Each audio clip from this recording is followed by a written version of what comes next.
He came to the airport carrying 40 red roses for the wrong woman. He left them scattered across the marble floor when he saw the right one, 7 months gone, carrying his blood, and looking at him like he was already dead to her. Someone had erased her from his life, and that someone had been standing beside him the entire time. Drop a like and comment your city below. Let me see how far this story travels. Now let's begin. The roses hit the floor before Kang Tae-jun's brain caught up with what his eyes were seeing. He didn't drop them deliberately. His fingers just stopped working. 40 long-stemmed red roses, wrapped in black paper and tied with a silk ribbon his assistant had spent 20 minutes perfecting that morning, scattered across the polished marble of Incheon International Airport's arrival terminal, like something split open from the inside. People stepped around them. A child stared. A security guard nearby shifted his weight but said nothing, because nobody who worked at this airport said anything to Kang Tae-jun unless he spoke first. He didn't notice any of it. He was looking at Imani. She was coming through the international arrivals gate, moving slowly the way people move when they've been on a long flight and their body has decided to protest the indignity of it. She wore a loose cream-colored dress that couldn't hide the unmistakable curve of her belly, a carry-on bag slung over one shoulder, her natural hair pulled back with a silk wrap the color of deep amber. She looked tired. She looked beautiful. She looked nothing like the woman he had constructed in his mind over the past 7 months. The version he had turned ugly in his memory just to survive her absence. That version was a lie he had told himself so he could keep breathing.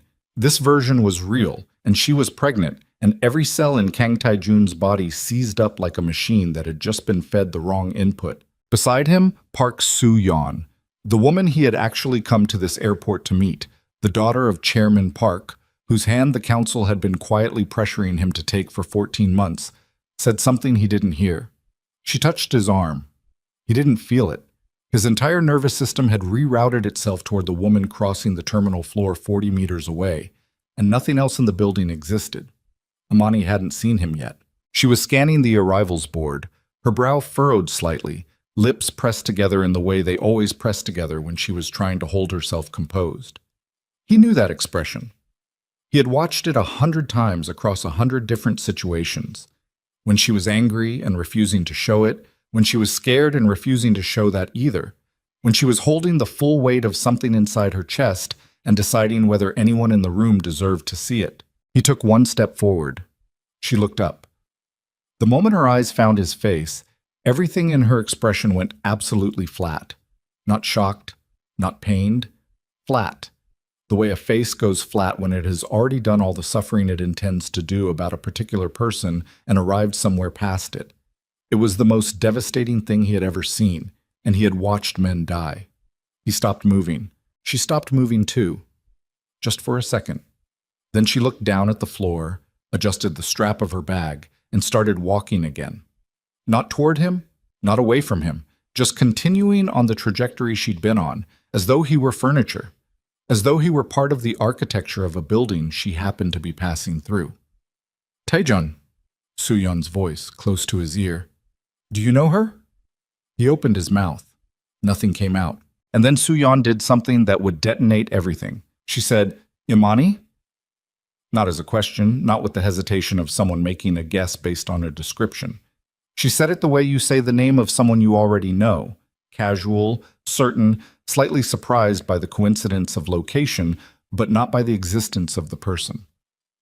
Imani stopped walking. She turned. She looked at Soo-yeon. Something moved across her face that wasn't quite recognition and wasn't quite confusion. It was something harder than both, like a calculation completing itself. Then she looked at Tae-jun again, and this time the flatness in her eyes wasn't just composure. It was confirmation of something she had already suspected. "Hello, Soo-yeon," she said. Her voice was steady, quiet, completely controlled. Tae-jun looked at Soo-yeon. Soo-yeon was already composing her expression, smoothing it back into the polished neutrality of a woman raised to perform grace under pressure. But he had spent 11 years building an empire by reading micro-expressions, and he caught it, the quarter-second of calculation that had flickered behind her eyes before the mask settled back into place. She knew. She had known Imani was coming. She had known before he did. She had come to this airport knowing they would both be here, And she had said that name, said it out loud, in front of him, in front of Imani, with the precise, controlled delivery of someone who had just played a card they'd been holding for a very long time. The terminal felt like it tilted. How? Taijun said. Not a question. A demand stripped down to a single syllable. Suyan turned to him with wide, innocent eyes. I'm sorry? How do you know her name? She paused, touched her own collarbone with 2 fingers. Taejun, I think you're upset. We should answer the question. His voice came out quiet. People nearby instinctively moved away from it. That was the thing about his voice when it dropped to that register. It didn't get louder when he was at his most dangerous. It got softer. His men knew that. Every person who had ever worked for him knew that. The soft voice was the one you didn't survive negotiating with. Suyan's composure held, but her eyes shifted. Just slightly, just enough. I've seen photographs, she said, from the reports. About her. What reports? Taejun, this isn't the place. What reports, Suyan? Imani had not moved. She was standing 6 meters away, watching the 2 of them with that same terrible calm. One hand resting on the side of her belly in the unconscious protective gesture of a woman who had been doing it for months. She wasn't inserting herself. She wasn't backing away. She was just watching, and something about the quality of her watching made Taijun feel like she had already known this conversation was going to happen before any of them walked through those terminal doors. He turned away from Suyan and walked toward Imani. She didn't run. She didn't back up. She just watched him come, and the closer he got, the more he could see. The shadows under her eyes that foundation hadn't fully covered. The slight stiffness in the way she was standing. The way her jaw had set itself with the practiced rigidity of someone who has decided in advance exactly how much of themselves they will allow the next few minutes to cost them. He stopped 2 feet from her, close enough to see the small scar above her left eyebrow that she'd gotten from a car door when she was 9 years old, which he knew because she'd told him one night when the lights were off and the city was quiet and they were the only 2 people in the world, or it had felt that way. Imani, he said. Taejun. Her voice gave him nothing. He looked at her stomach, then back at her face. He couldn't stop himself. It was involuntary, the way breathing is involuntary. The eyes going to the evidence, the body comprehending something the mind was still catching up to. How far? He said. 7 months. The math happened without his permission. 7 months ago, she had left. The timeline mapped itself across the inside of his skull with brutal, mechanical clarity. Is it? Don't. Her voice was still quiet, still controlled, but there was something under the word that had an edge on it. Don't ask me that. He closed his mouth. I'm here for medical reasons, she said. There's a specialist at Yonsei. My doctor in Lagos referred me. I'm not here for anything else. She held his gaze for exactly 1 more second. I'll be gone in 2 weeks. Then she picked up her carry-on, adjusted the strap on her shoulder, and walked past him toward the exit. He stood there and let her walk past him, because his legs had stopped receiving signals from the part of his brain responsible for forward movement. He stood there with 40 red roses on the floor behind him, and the smell of her perfume, the same one, she still wore the same one, dissolving into the recycled airport air, and something in his chest cavity was doing something he didn't have a word for that wasn't catastrophic.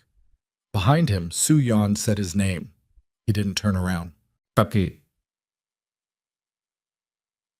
The drive back to the Kong compound took 37 minutes in light traffic. Taejun sat in the back of the black SUV and said nothing for the entire trip. His head of security, a man named Oh Dong-hyun, who had been with him for 9 years, kept his eyes on the road and his mouth shut, because 9 years was long enough to learn the architecture of Kong Taejun's silences. This one had a different quality than the usual kind. The usual silence was strategic, the quiet of a man processing information and organizing response. This silence had a different weight to it. It sat in the vehicle like something physical, like pressure. Taejun stared out the window at the Han River as they crossed it, the water catching the late afternoon light and breaking it into something scattered and cold. He had crossed this bridge hundreds of times. He had never once noticed what it looked like. 7 months. He turned the number over in his mind the way you turn a stone in your hand, feeling its edges. 7 months ago, he had come home to the penthouse and found it empty.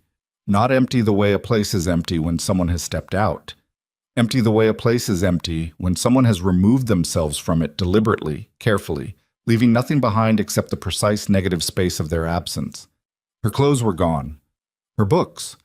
The small collection of carved wooden figures she kept on the shelf by the window, things her grandmother had given her, things she'd carried from Lagos to Seoul and arranged on that shelf with the particular attention of someone making a temporary place feel permanent. All of it gone.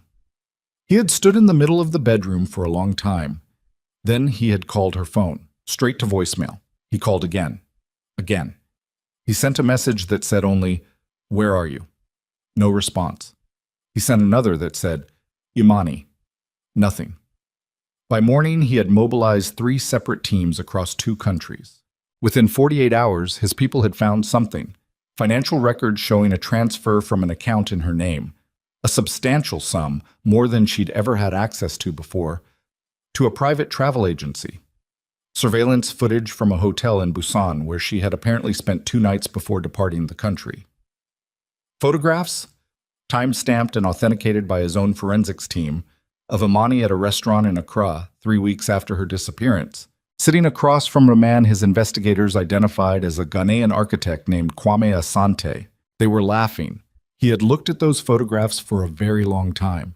His lieutenant, a meticulous and humorless man named Lee Jae-won, had placed them on the desk without comment and stood by the window while Tae-jun processed what he was seeing. Lee Jae-won was the only person in his organization who was allowed to give him bad news by simply laying it down and waiting. "She took money," Tae-jun had finally said, "from an account registered to her. Yes, the transfer authorization. Went through your secondary approval channel. Your seal was on the documentation." He had looked up. "I didn't authorize any transfer." Lee Jae-won's expression had shifted. Something behind the eyes, there and gone. "No," he said. "You didn't." That detail had nagged at Tae-jun for months afterward. He had pulled the documentation 3 times, had his forensics team examine it twice. The seal was right. The authorization codes were right.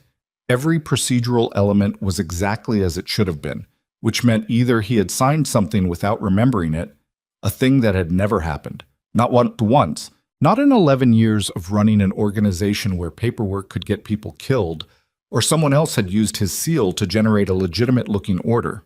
He had landed on the first explanation eventually, not because he believed it, but because the second one required a chain of implication that he hadn't been ready to follow to its end.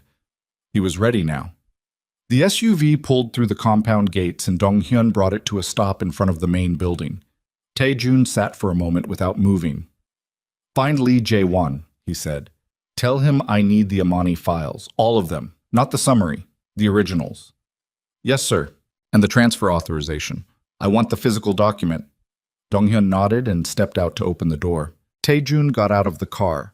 He stood in the courtyard for a moment, looking up at the building that had been in the Kang family for 3 generations, the compound his grandfather had built, that his father had expanded, that he had fortified and electrified and turned into the nerve center of an organization that touched every major criminal operation in the metropolitan Seoul area. Stone and concrete and tinted glass, security cameras at every angle, men at every entrance who had sworn loyalty to this structure and what it represented. He had never questioned whether the loyalty flowed back. He was questioning it now, Sam. Lee Jae-won arrived within 20 minutes, which meant he had already been nearby, which meant he had either anticipated this meeting or been waiting for the call. Tae-jun noted both possibilities and filed them. They sat across from each other in the study, a long room lined with shelves, a mahogany desk that had belonged to his father, 2 chairs positioned so that neither man sat with his back to a door. An old habit, that arrangement. You didn't survive in this business by sitting with your back to an entrance. Jae-won set a leather portfolio on the desk without being asked. "The original transfer documentation," he said. "As you requested." He paused. "I've been waiting for you to ask for it again." Tae-jun looked at him. "How long?" "Since I found out she was coming back to Seoul." He folded his hands on the table in front of him precisely, like a man who has decided to stop carrying something and is in the act of setting it down. 3 weeks ago. A contact at Yonsei Medical Center.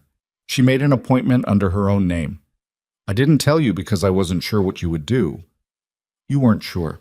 I was concerned you would. He stopped, recalibrated. I wanted to have more information before I brought it to you. I've spent the past 3 weeks going back through the original files with fresh eyes. He touched the portfolio. I was wrong before. When I looked at this the first time, I was looking for evidence that she'd left on her own terms. I should have been looking for evidence that someone manufactured those terms for her. Taejun opened the portfolio. The transfer authorization was on top. He had looked at this document before, twice, carefully, in the acute misery of the weeks after her disappearance. He looked at it now with different eyes. The eyes of a man who had just watched his former companion say Amani's name in a public terminal with the familiarity of someone who already knew she was coming. His seal was there, his authorization signature, his codes. He turned to the second page, the request documentation, which should have borne Amani's signature as the initiating party. He had checked this before. He had found her signature. He found it again now, and this time he looked at it for a long time, and something happened in the back of his mind. A recognition that hadn't been available to him 7 months ago, because grief and fury had been sitting on top of his analytical function like a stone. The signature was right. It was too right. He had seen Amani's handwriting hundreds of times, on notes she left on the kitchen counter, on cards she tucked inside books she gave him, on the small journal she kept on the nightstand and occasionally left open by accident, the handwriting in it loose and alive and slightly irregular the way real handwriting is, because real handwriting changes based on the pressure of the moment. This signature was Amani's handwriting the way a good photograph is a real face, close enough to pass without close examination, not quite right under scrutiny. "It's forged," he said. "Yes." Lee Jae-won's voice was quiet and even. "I believe so." The seal. Also reproduced. The forensics unit that examined it was Choi's team. Choi reports to the chairman's office, not to you. The chairman's office. Chairman Jang Seong-ho, 71 years old. The man who had raised Taejun after his father died, who had sat across from him at the same desk and guided him through the first brutal years of running an organization that neither forgave nor forgot. The man who had built the scaffolding of the empire Taejun now ran and who occupied a seat of influence over the council that even Taejun's direct authority couldn't fully reach. The man who had, 11 months ago, only 2 months before Amani disappeared, proposed in a private meeting that Taejun consider formalizing his relationship with Park Soo-yeon. "You have proof," Taejun said. Not a question. "I have enough to begin asking better questions." Lee Jae-won paused. "There's something else." He reached into the portfolio and produced a second document. This one was older, the paper slightly yellowed, the type the formal legal font of official syndicate documentation. "The Kong succession statute," Jae-won said. "The original, drafted by your grandfather. I pulled it from the archive last week after I found out Imani was coming back." He looked at Taejun directly. "Did you know about Section 7? Taejun looked at the document. He had read the succession statute years ago, early in his tenure, in the way you read foundational documents when you take over a structure, for general orientation, not for detailed retention of every clause. He had not read Section 7 carefully. He read it now. The language was formal and archaic, the phrasing of another era, but its meaning assembled itself in his mind with horrible clarity.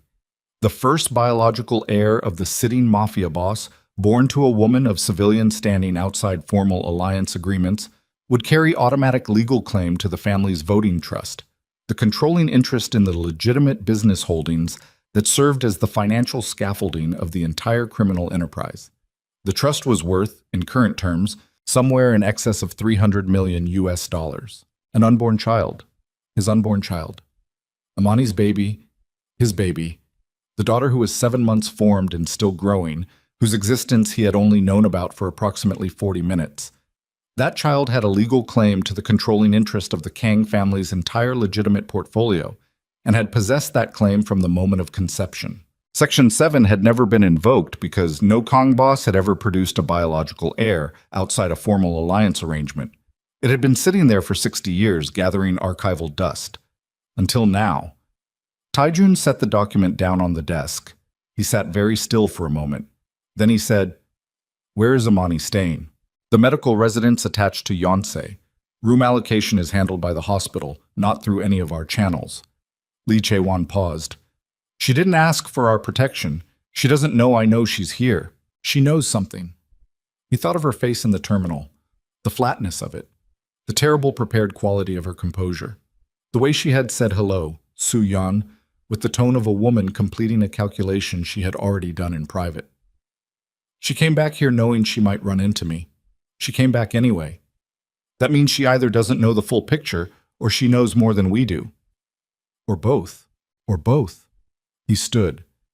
Get me a secure line to the hospital administration, and I want someone on the floor.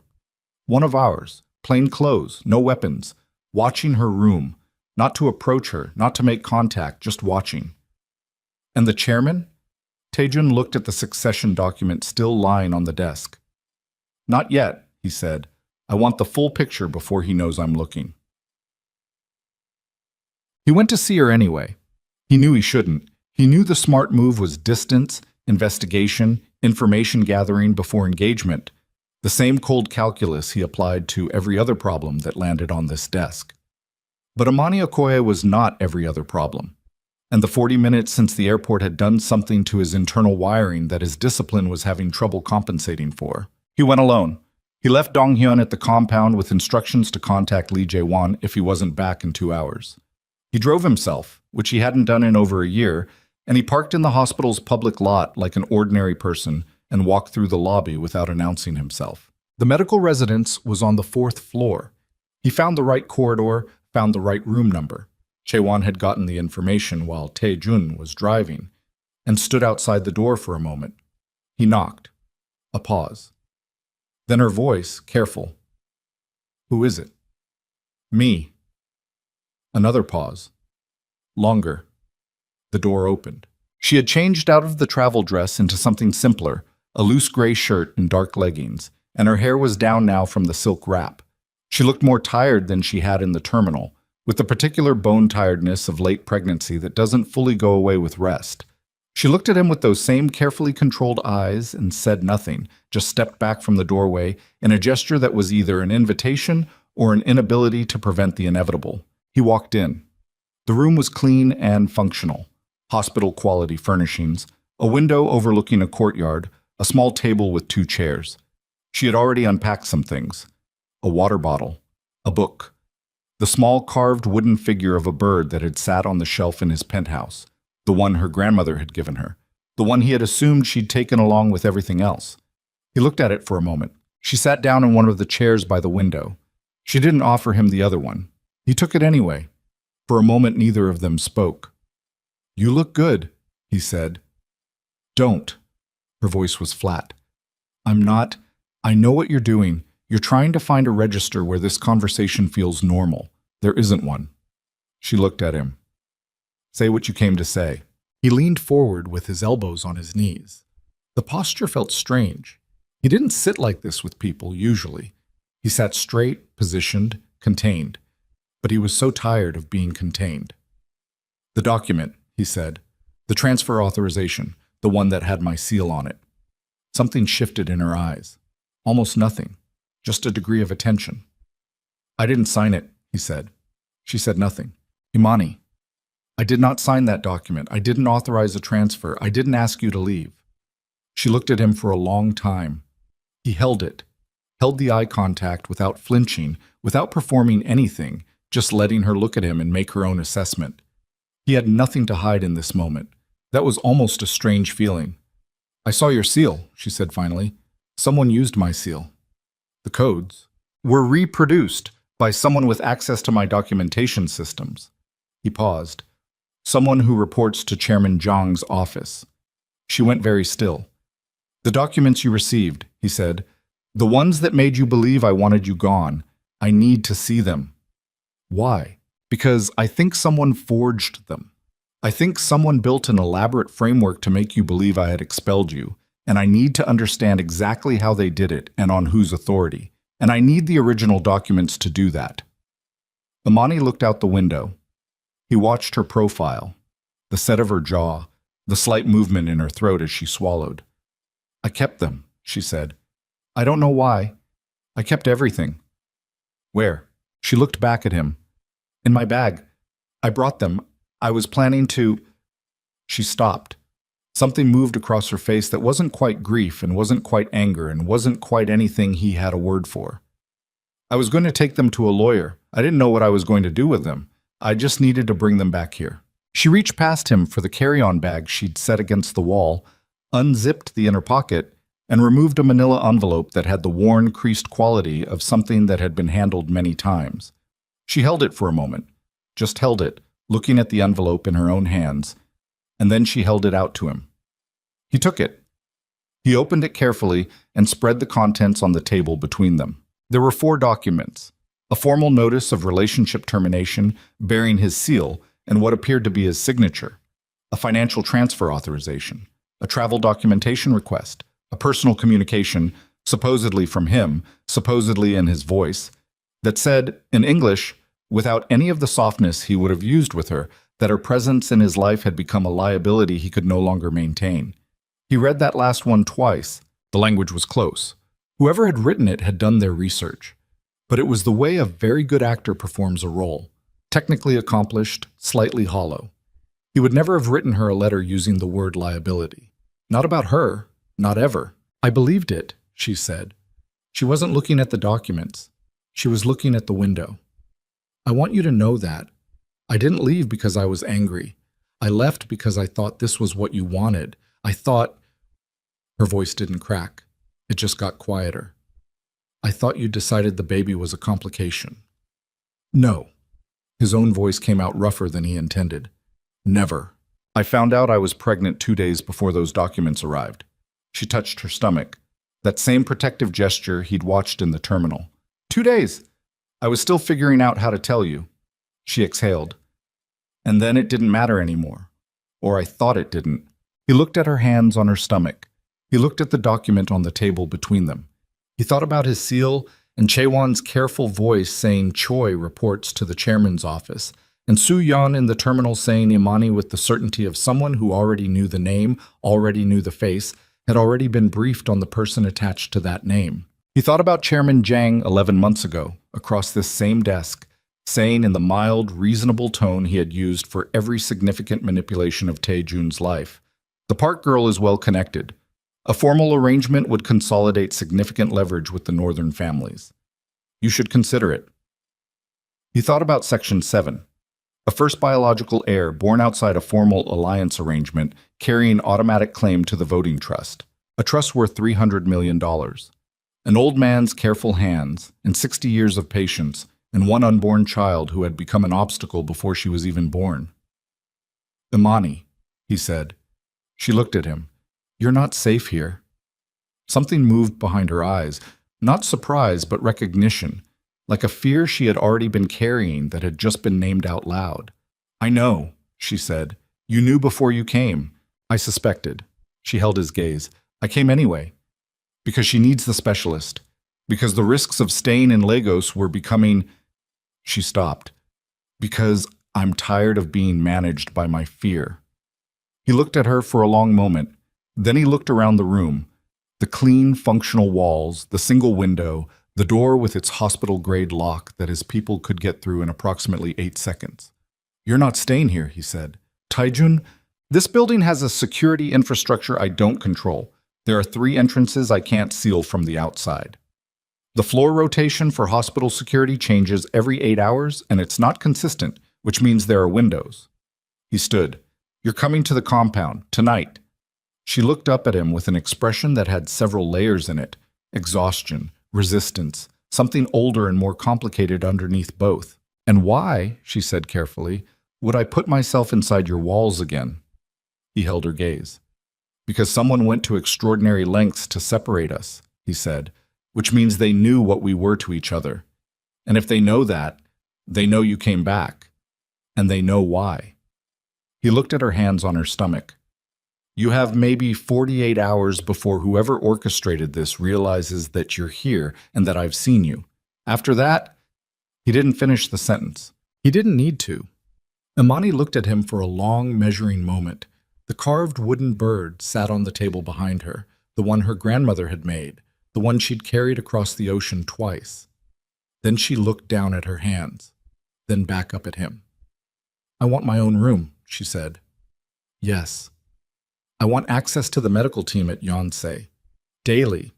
Your people drive me, but they wait outside." "Agreed. And I want—" She stopped. Her jaw tightened. "I want to see the original documentation. Everything Chewan has found. I want to understand exactly what was done to me, not a summary. The originals." "You'll have them." She held his gaze for one more moment. Then she stood, the slow, deliberate process of a woman in late pregnancy getting to her feet, and he moved instinctively and she stopped him with a look, doing it herself. Standing on her own terms.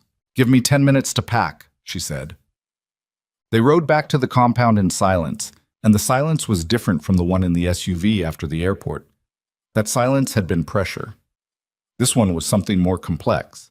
The silence of two people who have a great deal to say to each other and have agreed, without discussion, that none of it belongs in the next 10 minutes. She sat on the far side of the back seat with her carry-on at her feet and her hands folded in her lap, and she looked out the window at Seoul sliding past in the blue-gray evening light, and he sat on his side and looked at the back of his driver's headrest and thought about Chairman Jang. The old man would know by tomorrow that Imani was back. He would know she had been seen at the airport. He would know she was at the compound. In an organization this size, information traveled faster than loyalty, and loyalty traveled faster than truth. Whatever Tae-jun was going to do, whatever confrontation was coming, whatever dismantling of a relationship that had built him and now needed to be examined from the foundation up, he had perhaps 24 hours before the other side started moving. The compound gates opened as they approached. He looked at Imani, her profile against the window. He thought about the letter, the fake letter, written in a voice close enough to his to be believed. Her presence in his life had become a liability he could no longer maintain. Whoever had written that didn't know him, or they had written it in full knowledge of what it would do, not to him, but to her. A woman who was strong and proud and careful about who she trusted, who had trusted him, who would have read that language and believed it because she was perceptive enough to know that men in his position sometimes made exactly that kind of cold calculation.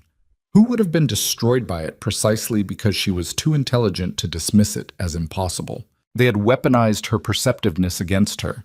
They had used the thing about her that he most admired to break something that he had, somewhere under all the concrete and silence and controlled distance, never stopped caring about.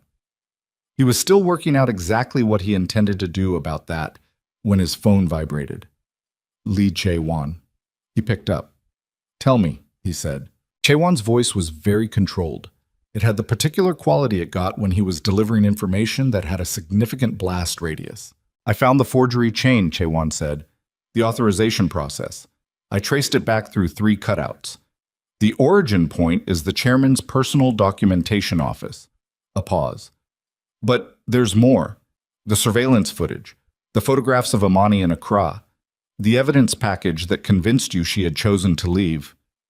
Another pause, shorter.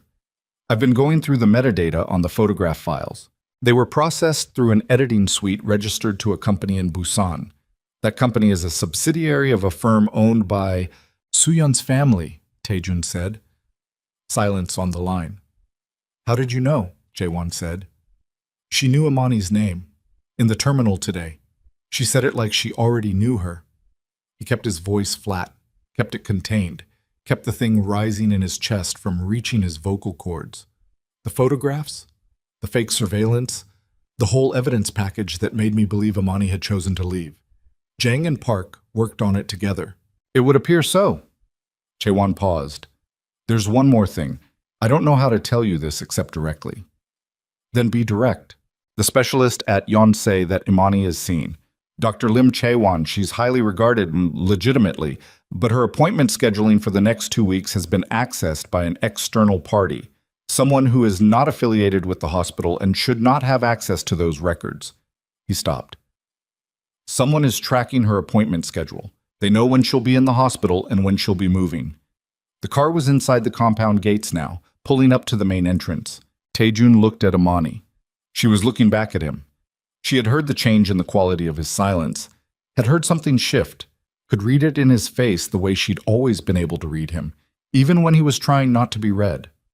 Taejun, she said, very quiet. What is it? He ended the call.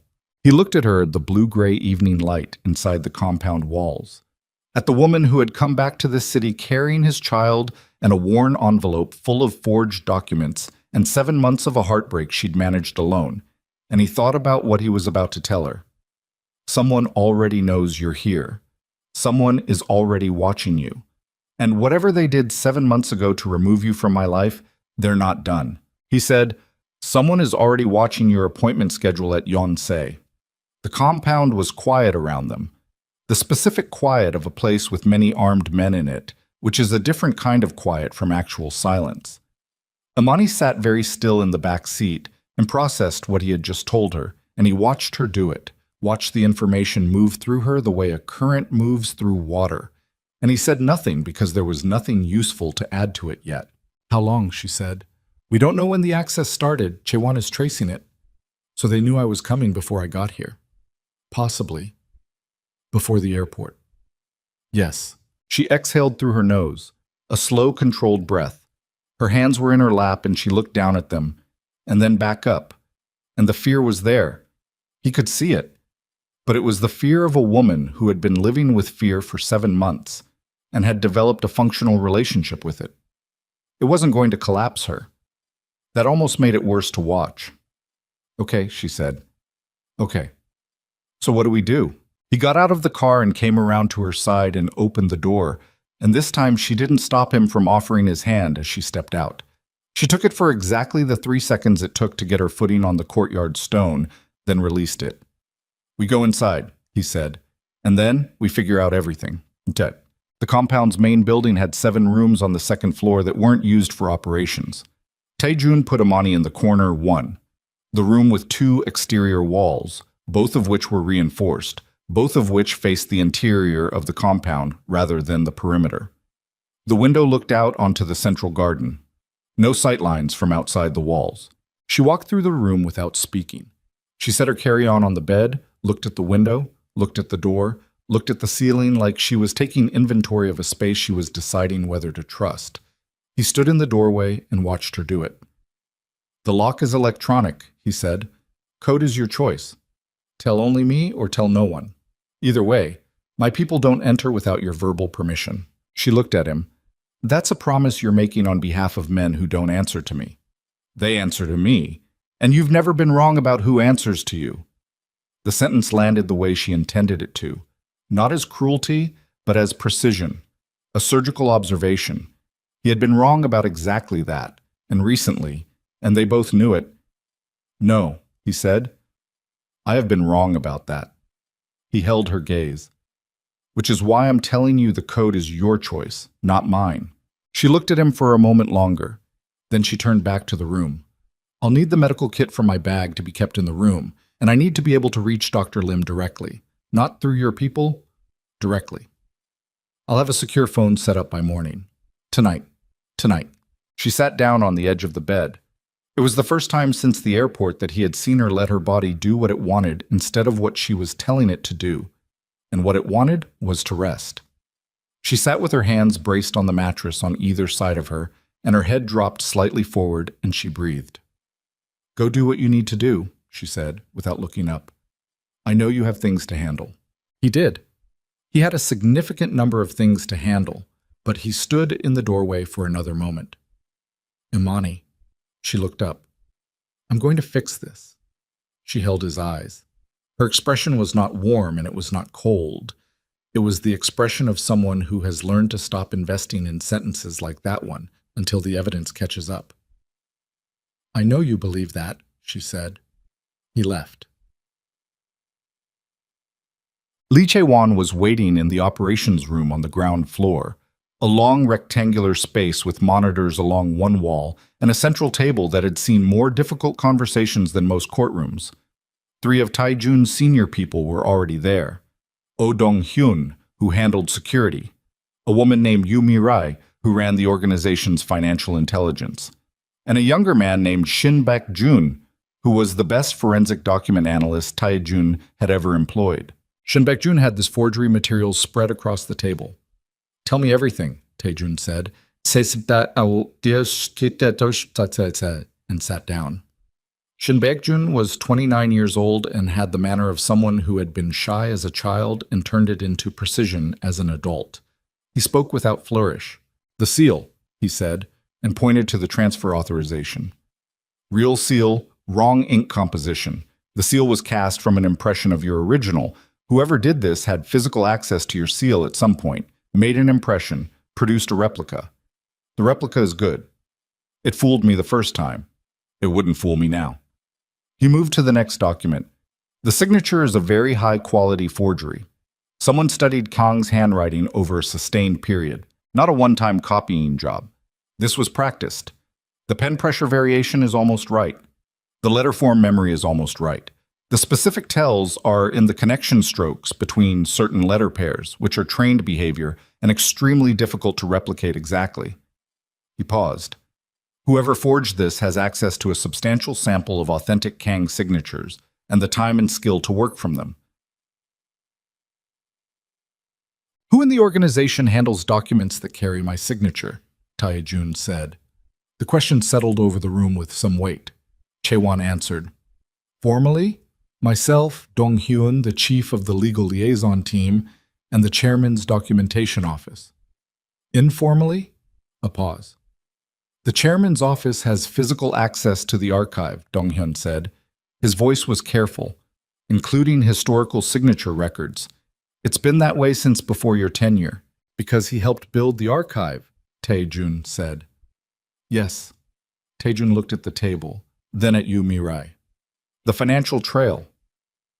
Mirai pulled up a series of records on the monitor behind her. She was a careful woman, methodical, unhurried, and she had the specific quality of someone who found clarity in numbers the way other people found it in conversation.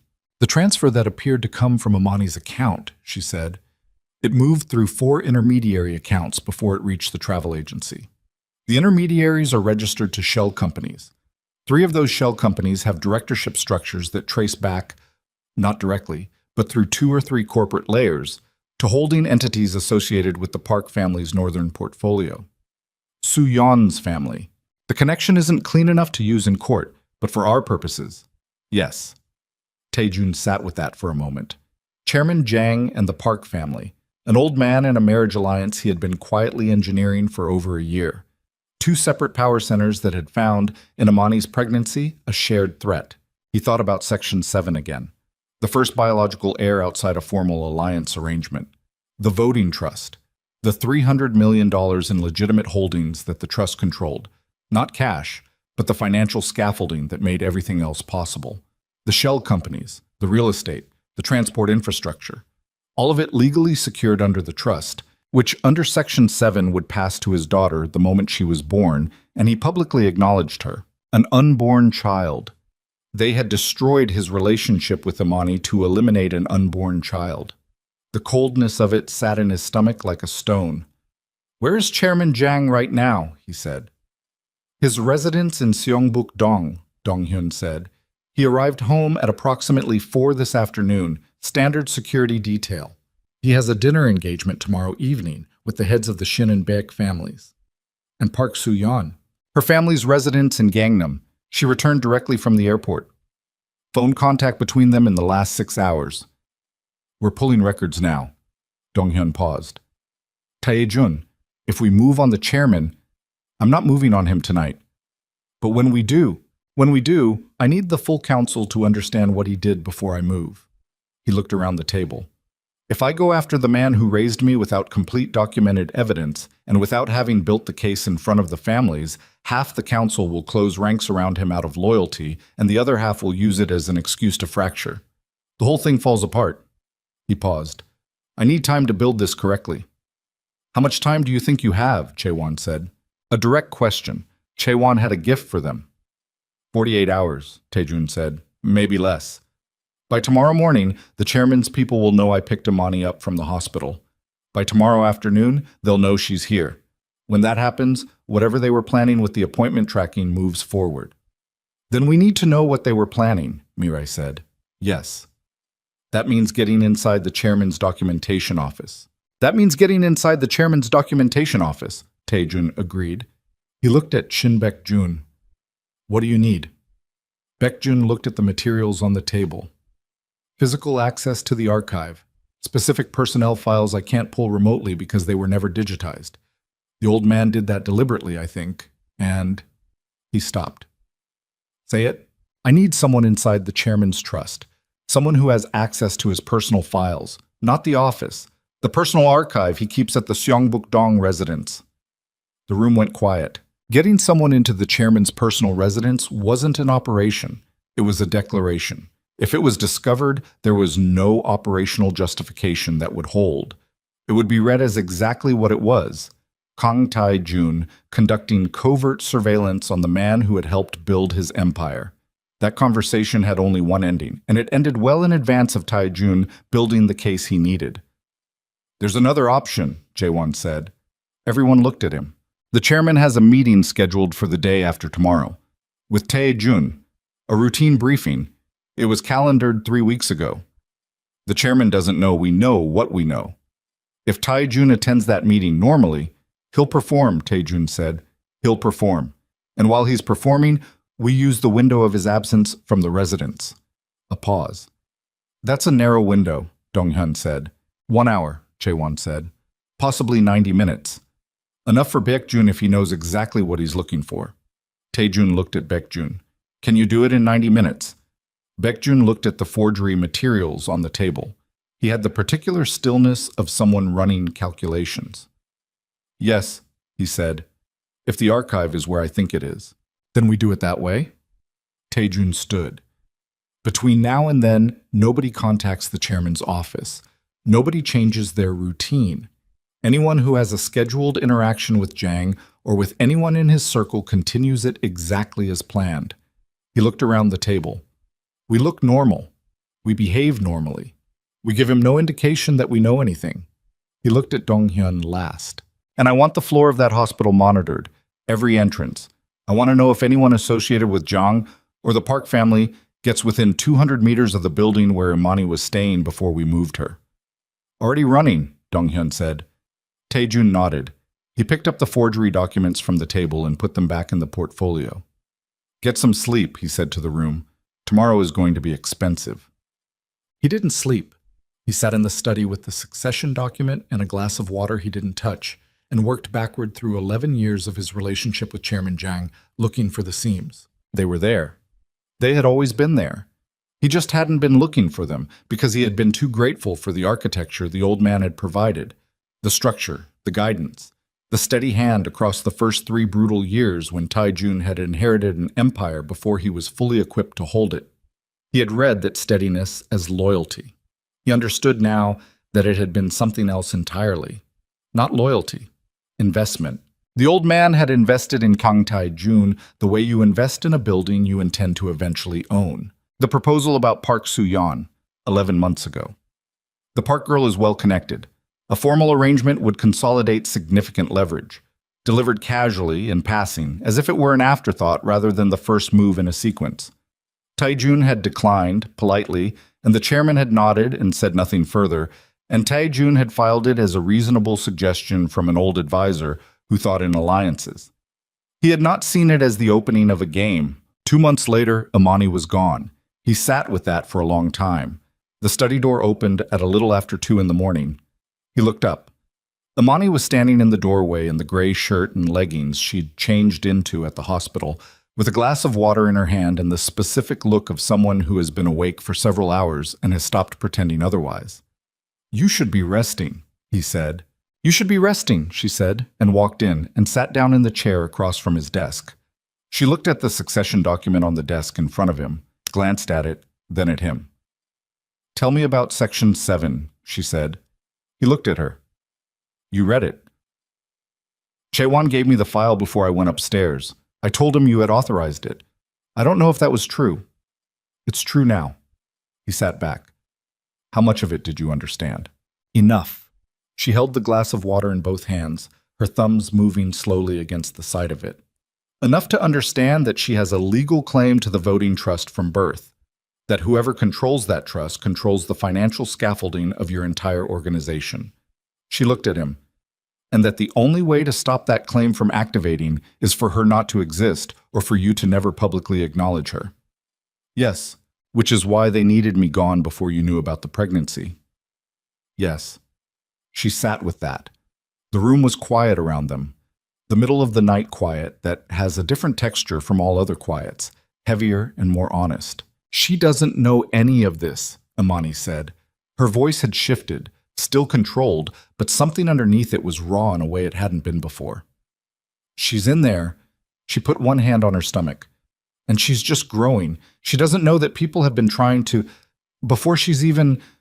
She stopped. He didn't say anything. There was nothing to say that was adequate. They were willing to do what? She said. Her voice was quiet. What exactly were they prepared to do? They removed me. They sent me away.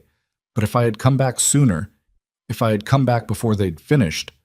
I don't know yet, he said. I intend to find out. What do you think? He looked at her directly. I think they were hoping distance and time would be enough, that you would stay away, that I would eventually formalize something with the Park family, and the succession would proceed in a way they could control. And if distance and time weren't enough. He didn't answer. She closed her eyes for a moment. When she opened them, they were very clear and very steady, and whatever was moving underneath the surface of them, she had decided to manage privately. She's going to be born in about 8 weeks, she said. The specialist thinks possibly earlier, given some markers he wants to monitor, but roughly 8 weeks. She looked at him. And when she is, what happens with Section 7? Walk me through it. When she is born and I formally acknowledge her as my biological heir, the claim activates. The trust's controlling interest passes to her technically, until she reaches legal majority, to a designated trustee on her behalf. He paused. Under the statute, the designating authority is mine. So you would control the trust. I would control it on her behalf, which is functionally the same thing, but legally distinct enough to matter. He looked at the document. The current trustee structure includes 3 seats, one of which is held by Chairman Zhang, who would lose his seat when she inherits. Yes. Imani looked at the document, then at him. This is why, she said. This is the whole reason. This is the whole reason. She set the glass of water down on the desk. She looked tired, and she looked angry, and she looked like someone who has processed a profound injustice and arrived, on the other side of the processing, at a cold and practical determination. What do you need from me? She said. He looked at her. The documents you brought from Lagos. The originals. Baekjun needs to work with them. Not copies, the originals. They're part of the forgery chain we're building. You have them. I gave them to you at the hospital. I know. I'm telling you why I need to keep them. I know why you need them. She looked at him steadily. I'm not asking for them back, Taejun. I'm asking what else. He was quiet for a moment. Nothing else, he said. Not tonight. Tonight I need you to sleep. And I need you to stay in this building. And I need you to let me work. She stood. She did it slowly, with the deliberate, careful movements of late pregnancy, and she picked up the glass of water from the desk. She stood for a moment looking at the succession document. One thing, she said. Yes. When this is over, when you've done whatever you're going to do to the chairman and rebuilt whatever needs rebuilding. She paused. I'm not making any decisions about us until it's over. I want that to be clear. It's clear. What happened between us, I'm not ready to put it somewhere. I don't know where it goes yet. She looked at him. But I'm here. And she is here. And that's what's true right now. That's enough, he said. She left. He sat in the study for another hour after that, in the middle of the night quiet.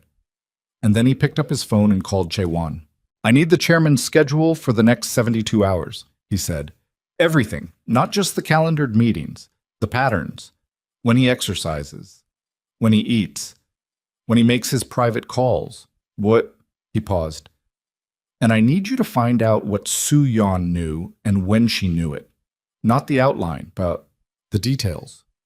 When was she first briefed about Imani? What was she told? What she agreed to? His voice was still quiet, still controlled. I want to know exactly how much of this she was a participant in versus how much she was a tool. You're giving her a distinction. I'm gathering information. Distinctions come after information. He paused. And Jae-won. Yes. The meeting I have with the chairman day after tomorrow. I'm going to attend it. A pause. You're sure? I'm going to sit across from that man and look him in the face and perform 11 years of trust for however long it takes Baekjun to get in and out of the residence. His voice had not changed registers. It was still exactly the same. I can do that. Jae-won was quiet for a moment. Yes, he said. I believe you can. Taejun ended the call. He sat for one more moment in the quiet. Then he looked at the door Imani had walked out of and the glass-shaped ring of condensation she had left on the corner of his desk. He reached over and picked up the succession document. He read Section 7 one more time. Then he opened the portfolio of forgery materials and set it beside the succession document and looked at both of them together, the crime and the motive laid out on mahogany in the middle of the night. And something in him that had been bent out of alignment for 7 months began, very slowly, to find its bearing again. The morning arrived gray and cold with a light rain that came in off the Han. Taejun was already in the operations room when Dong-hyun came in at 6:15 with a look on his face that had too much information in it. What? Taejun said. 2 things. Dong-hyun set a tablet on the table. First, we pulled the phone records between the chairman and Soo-yeon's father, Councilman Park, from the last 48 hours. 3 calls. The longest one was yesterday evening, approximately 2 hours after the airport. He paused.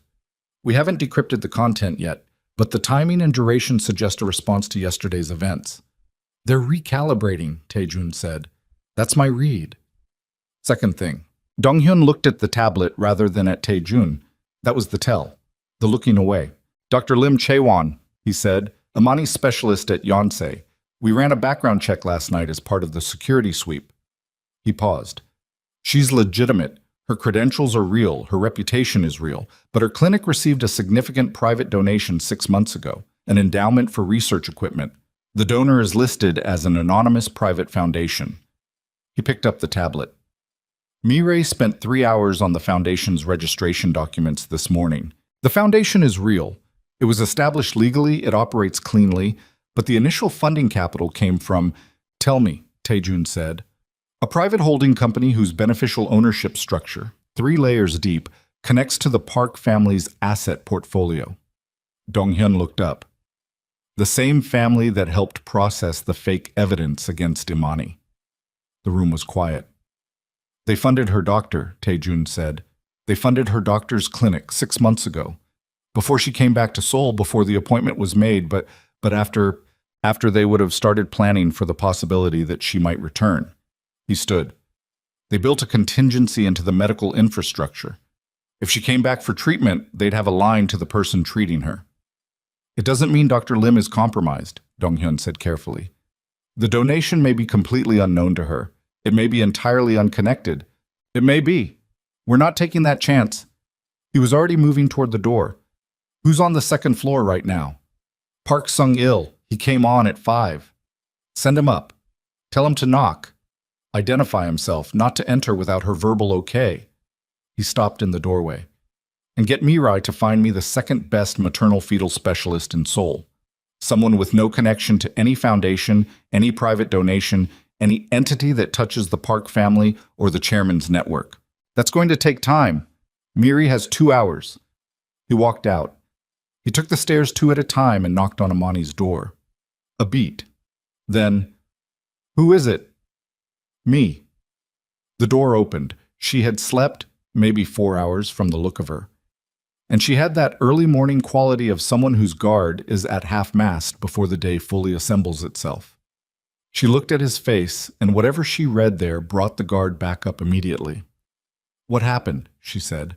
Your doctor's clinic received private funding from an entity connected to the Park family. She stared at him. We don't know yet if Dr. Lim knows about it or is involved in any way, he said. We're finding you a different specialist. Someone clean.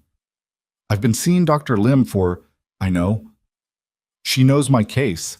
She has my full history, my imaging, We'll transfer everything. Imani, You want me to walk away from my doctor 6 weeks from delivery because of a donation to her clinic that she may not even know about. Her voice was rising, not in panic, but in the particular register of someone whose patience has just encountered a structural limit. Do you understand what it means to change care providers this late? Do you have any idea? I know what I'm asking. Then understand what it costs. She looked at him with something that was past anger. It was exhaustion with an edge on it. The exhaustion of a woman who has been asked to absorb one more disruption in a sequence of disruptions that had been running for 7 months. I'm tired, Taejun. I'm so tired of being a variable in other people's calculations. I came here for her health. That was the one thing in all of this that was just mine, just about her. And you're telling me that's been contaminated too. He stood in the doorway and let her say it. He didn't deflect it or manage it. He just let it land. Yes, he said. I know. She turned away, stood by the window looking out at the courtyard garden in the gray morning rain. Her hand was on her stomach. Find me someone good, she said. Not just safe. Good. Mirai is working on it now. I want to speak to them before I agree to transfer. I want to ask them questions directly. Yes. And I want Dr. Lim's full file on me. Everything. Before the transfer. We'll get it. She was quiet for a moment, looking at the rain. They've been planning this for a long time, she said. It wasn't a question. Yes. Before I even found out I was pregnant. The succession statute has been sitting in that archive for 60 years. The moment our relationship became serious, anyone who knew about Section 7 and was paying attention would have started doing the math. She turned back from the window. Her expression had changed again. The exhaustion was still there, but something had moved underneath it. A hardening, a settling. He recognized it. He had seen it the first time he had really understood who she was, 8 months into knowing her, when a situation had required her to make a difficult decision under pressure, and she had made it without flinching and then gotten very quiet afterward. That quality. The quality of someone who has decided. He was at our table, she said. Chairman Jang. That dinner, the one in March. He sat 3 seats down and ate with us and talked about... She stopped. He asked about my family. He asked about my mother. I thought he was being kind. He was gathering information. He was profiling me.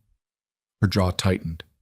He was looking at me and calculating how difficult it would be to remove me. Taejun said nothing. And you had no idea, she said. No, neither did I. She looked at him. Which means we were both in a room with someone who wanted to erase us both, and neither of us saw it. The sentence sat in the room with them for a moment. I need to ask you something, she said. Ask.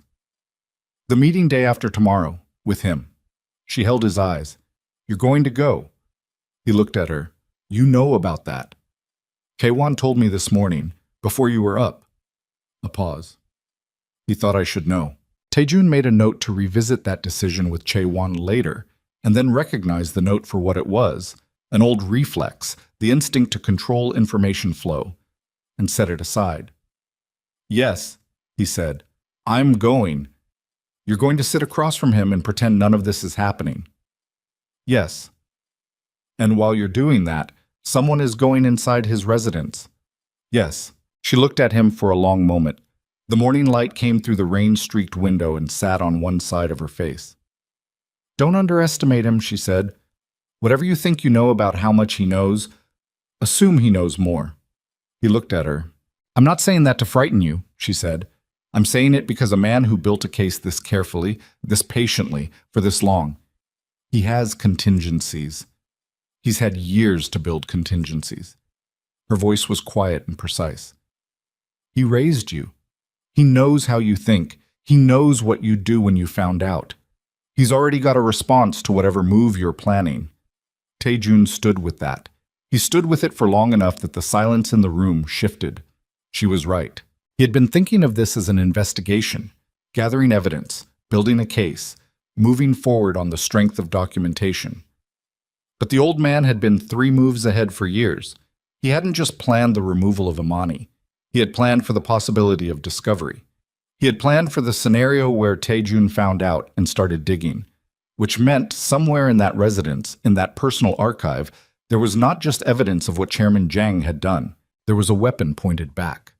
Something designed to activate if Tae-jun moved against him. Something that would change the shape of the confrontation before it even fully assembled. A counter-move sitting in a filing cabinet, or a safety deposit box, or on an encrypted drive in the drawer of an old man's desk. Waiting, patient, like its author. Tae-jun's phone buzzed. He looked at it. Lee Jae-won. A text. 4 words. "We have a problem." He looked up at Imani. She was watching his face. "Go," she said. He went. Chae-won was in the operations room. He was standing, which he rarely did, and his face had the particular quality it got when he was holding something that had significant blast radius and had not yet figured out the containment. "Tell me," Tae-jun said. "The compound's external surveillance," Jae-won said. "Cameras on the north perimeter. We ran the overnight footage 20 minutes ago." He turned to the monitor. "Look at the timestamp, 2:47 this morning." On the screen, in the grainy high contrast of night vision footage, a figure moved along the outside of the north perimeter wall. Slow, deliberate, staying in the shadow line. The figure paused at a specific section of the wall, the section nearest the corner room on the second floor, the room where Imani was sleeping. The figure stood there for 6 minutes and 40 seconds. Then it walked away and was gone. Tae-jun looked at the footage. His compound, his walls, his security infrastructure, which he had spent significant resources perfecting over 7 years. Someone had stood outside Imani's window in the middle of the night while she slept, while he sat 2 floors below in the study looking at succession documents. They hadn't come over the wall. They hadn't attempted entry. They had just stood there, sending a message. "We know where she is. We know which room. We know you moved her here, and it doesn't matter." Tae-jun looked at the timestamp. 2:47 in the morning. He had been in the study. Imani had been in the room upstairs, asleep after she came back from talking to him, the door coded and locked. Park Sung-il hadn't been on the floor yet. He hadn't started his shift until 5. There had been a window. "They tested the window," he said. "That's my read," Chae-won said. "They're not ready to move yet, but they're telling you they could." Tae-jun looked at the frozen frame on the screen, the figure at the wall, the shadow, the timestamp. The meeting with Chairman Jiang was in 36 hours. Baekjun needed 90 minutes in the residence, and somewhere in that residence was a counter-move sitting in a filing cabinet, waiting. 36 hours. He turned away from the screen. "Get Baekjun," he said, "and Mirei, and change the rotation on every perimeter position. I want doubled coverage on the north wall starting now." His voice was the same register it had been in the terminal when he asked Soo-yeon how she knew Imani's name. Soft. Quiet. The register his people knew. "And pull the personnel file on Park Sung-il." Jae-won looked at him. "Sung-il has been with us for... Pull the file." A pause. "Yes," Jae-won said. Tae-jun looked at the screen one more time. The figure in the shadow. The corner room. The window. He thought about what Imani had said. Assume he knows more. He was right to be worried about what was in the residence, but he had been thinking about it as a document, a piece of paper, a file, something static. What if it wasn't? What if the countermove wasn't something waiting in a cabinet? What if it was something already in motion, already activated the moment Imani appeared at that airport, the moment Tae-jun looked at Soo-yeon and asked how she knew the name? What if the 36 hours he thought he had was not 36 hours at all? His phone buzzed again. This time it was a number he didn't recognize. He looked at the screen. 1 text message, no sender identification, 11 words. "She told me to tell you, the photographs were not taken in Accra." 11 words on a screen from a number that didn't exist in any directory his people maintained. "She told me to tell you, the photographs were not taken in Accra." He read it twice. Then he looked up at Chae-won. "Trace this number, now." Chae-won already had his phone out. Tae-jun looked at the message again. "She told me. A woman. Someone who knew about the photographs, the fabricated surveillance package, the images of Imani at a restaurant in Accra with Kwame Asante, the ones that had convinced him she had chosen to leave.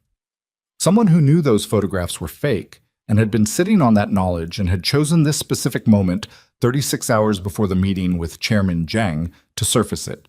"The number is a burner," Chae-won said 30 seconds later. "Activated 2 days ago. One outgoing message. This one. Already dark. Location of activation. Mapo District. Public area. No cameras with useful coverage. He paused.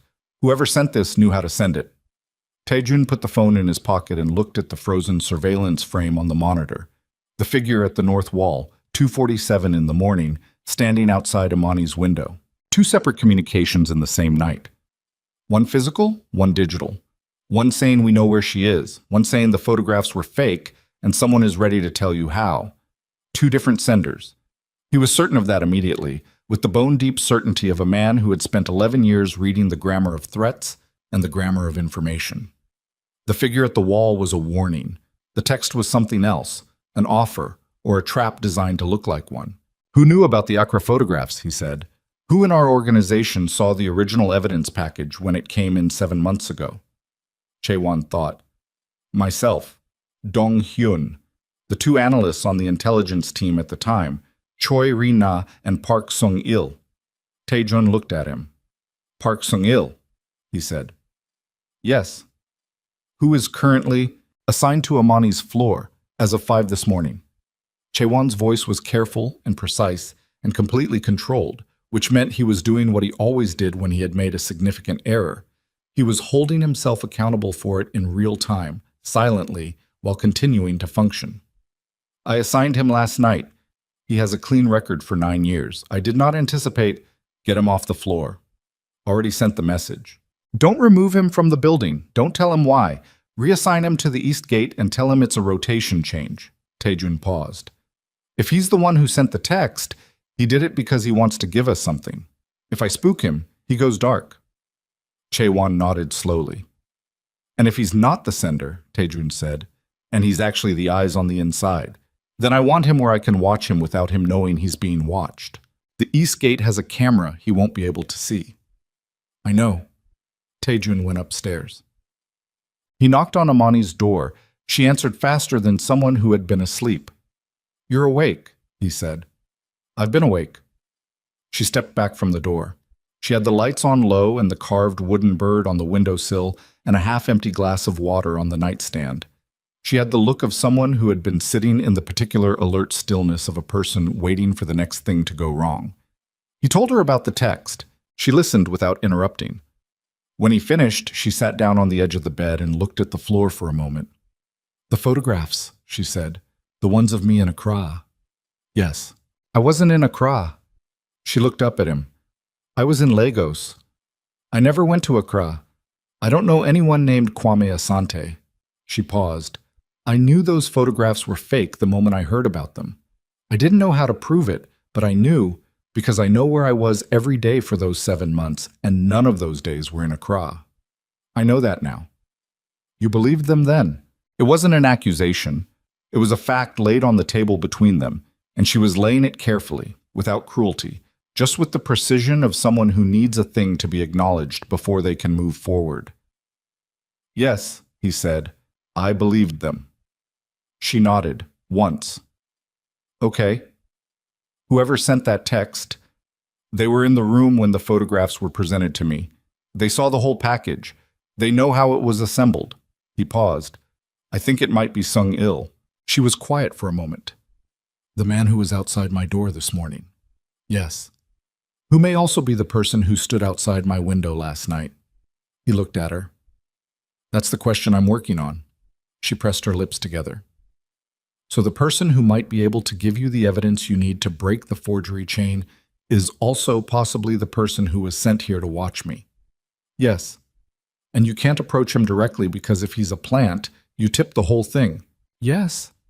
She looked at him for a moment with the expression she got when she was doing rapid and not entirely comfortable calculations. Let me talk to him, she said. Absolutely not. Taejun, no. I'm not asking for your permission. Her voice was level. I'm telling you my reasoning. If he sent that text, he sent it because he wants out. He's been inside this long enough to be frightened or guilty or both. He's not going to open up to you. You're what he's afraid of. But I'm the variable he didn't plan for. I'm the one person in this building who he has no established dynamic with. She held his gaze. Let me talk to him, casually. Tell him I asked to have someone escort me to the garden. Give me 20 minutes. He looked at her. He looked at her for a long moment in the low light of the room, at the woman who was 32 weeks pregnant and had been awake all night and had just had her medical care pulled out from under her and had a figure outside her window at 2:47 in the morning, and who was now proposing to walk into a conversation with a potential double agent as though it were a reasonable thing to do before breakfast. He thought about telling her no again. He thought about how that conversation would go. 20 minutes, he said. Dong-hyun stays visible. If Sung-il says or does anything, I'll signal. She stood. What's the signal? Touch the back of your neck. Fine. She moved toward the door. Go do something useful while I'm gone. So. He watched on the East Gate camera. Dong-hyun walked Imani to the compound's inner garden, a walled space with stone paths and winter bare trees, and a bench near the small fountain that had been turned off for the season. Sung-il was at the gate, standing easy, doing the practice nothing of a man whose job is to appear unremarkable. Imani stopped and looked at him, said something. Sung-il straightened slightly, the way you straighten when someone addresses you directly and you weren't expecting it. He responded. She gestured toward the garden. He fell into step beside her. On the monitor, Tae-jun watched them walk. He couldn't hear the conversation. He could read the body language, which was its own language and one he was fluent in. Sung-il was tense at first, shoulders carried high, movement slightly stiff. Then something happened around the 3rd minute. Imani stopped walking and said something, and Sung-il went very still, and the stillness was not the stillness of a man deciding whether to lie. It was the stillness of a man deciding whether to stop. At minute 11, Sung-il looked at the ground. At minute 14, he said something that took a while to say. At minute 17, Imani touched the back of her neck. Tae-jun was in the garden in 90 seconds. Sung-il saw him coming and didn't run, which told him something. He stood with his hands at his sides and his face arranged into the expression of a man who has decided to stop carrying a weight because it has become heavier than his capacity to pretend otherwise. Start talking, Tae-jun said. Sung-il was 34 years old. He had a wife and a daughter in Incheon, and he had been with the organization since he was 25. And whatever had happened in the past 7 months had done something to the way he inhabited his own body.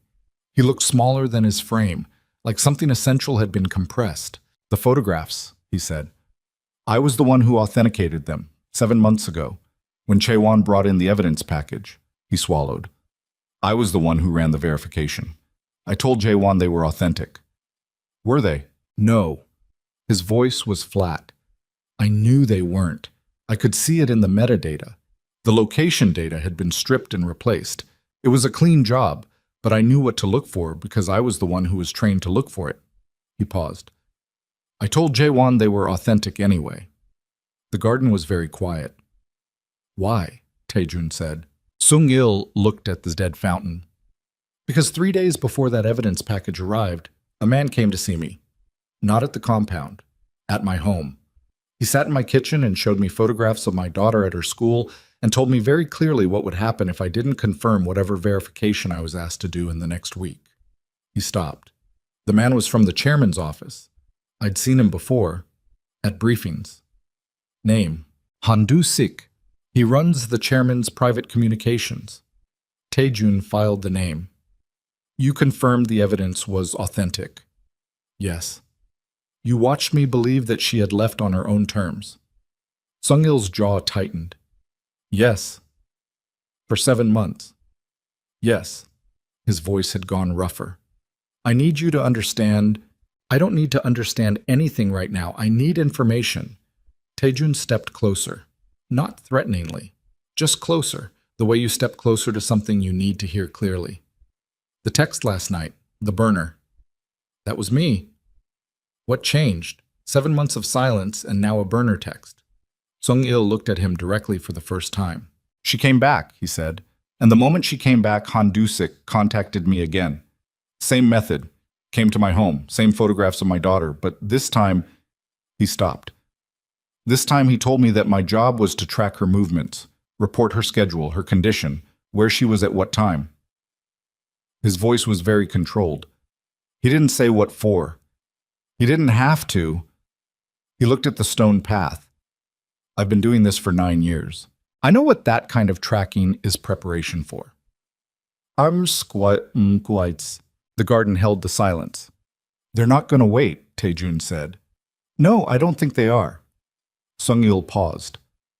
The meeting day after tomorrow, with the chairman. I think that's the deadline. Whatever they're planning, I think it happens before that meeting or it doesn't happen. Taejun looked at him. Why before? Because after the meeting, if you're sitting across from the old man and you're still operational and she's still alive, the dynamic shifts. He loses the initiative. Sung-il looked up. He doesn't lose initiatives. That's the thing about him that nobody who grew up outside of his direct circle really understands. He plans for the loss of initiative. He has a response to every countermove. Every one. He paused, including this conversation. He knows I'd eventually find someone who'd talk. He knows everything eventually surfaces if you're patient enough to wait for it. So he plans for the surface. He plans for what happens after the reveal. Sung-il's voice dropped. That's why I sent the text, not just to give you the photographs, because I think whatever countermove he has planned, it's already running. It started running the moment she walked through that arrivals gate. Taejun stood very still. What do you know? He said. Specifically. Not enough. I know Handusik. I know the chairman's personal archive has materials I've never been allowed near. I know that 3 weeks ago, before she'd even booked her appointment, someone in the chairman's office pulled the original succession statute from the archive. He paused. Not to read it, to amend it. The cold settled into Taejun's chest like something physical. Amend it, he said. A supplementary clause. I don't know the language. I only know it was processed through the legal documentation office, and the man who processed it hasn't come to work in 12 days. Sung-il held his gaze. He's not sick. His family doesn't know where he is. Taejun went back to the operations room and put every resource he had onto one question. What had been added to the succession statute? Murray pulled the legal documentation logs. The processing record was there. A supplementary amendment filed 18 days ago under a procedural code that indicated routine maintenance of archival documents. Routine maintenance. An old man who understood how bureaucracy worked, who had built enough of it himself to know which codes got read carefully and which ones got waved through. The actual text of the amendment was not in the digital record, because it had been filed in physical form only, in the archive at the Seongbuk-dong residence. Baekjun sat across from Taejun and looked at the documentation log with his characteristic flat precision. He moved up the timeline, Baekjun said. What? The residence operation. We planned it for day after tomorrow, during your meeting with him. He pointed at the log. If this amendment changes the succession terms in any material way, you need to know what it says before that meeting, not during, before. He paused. We need to go tonight. Jaewon looked up from the other side of the table. He said nothing. He was doing the calculation, and the calculation was visible in the quality of his stillness. Tonight the chairman is at his residence, Donghyun said. Yes. Which means the window we planned, him being absent, doesn't exist. No. So we're talking about an operation inside an occupied residence, Donghyun said, with the chairman's full security complement present. The room was quiet. Tell me what you need, Taejun said to Baekjun. 3 people inside. 1 on the external communications to keep the security system from alerting. 45 minutes in the archive room. He looked at the table. And a reason for at least 2 of the security detail to be elsewhere in the building during that window. I can give you the reason, Jaewon said. Everyone looked at him. I have a standing access to the chairman's communications channel. Routine reporting. If I place a call at the right time, requesting an urgent matter requiring his attention in the east wing of the residence, something that pulls his personal security closer to him rather than to the archive, he'll know it was you, Taejun said. Not if the matter I report is real enough to be credible and small enough to not require his full attention. Something that fits his existing understanding of where we are. Chaewon paused. He thinks we don't know what we know. He thinks I am his loyal deputy reporting routine intelligence. I've been performing that role for 9 years. I can perform it for 45 more minutes. Taejun looked at him. There was a quality in Chaewon's expression that wasn't usually there, something that had surfaced from underneath the controlled precision. Not anger. Something older than anger. You've known longer than you told me, Taijun said. Che-wan didn't look away.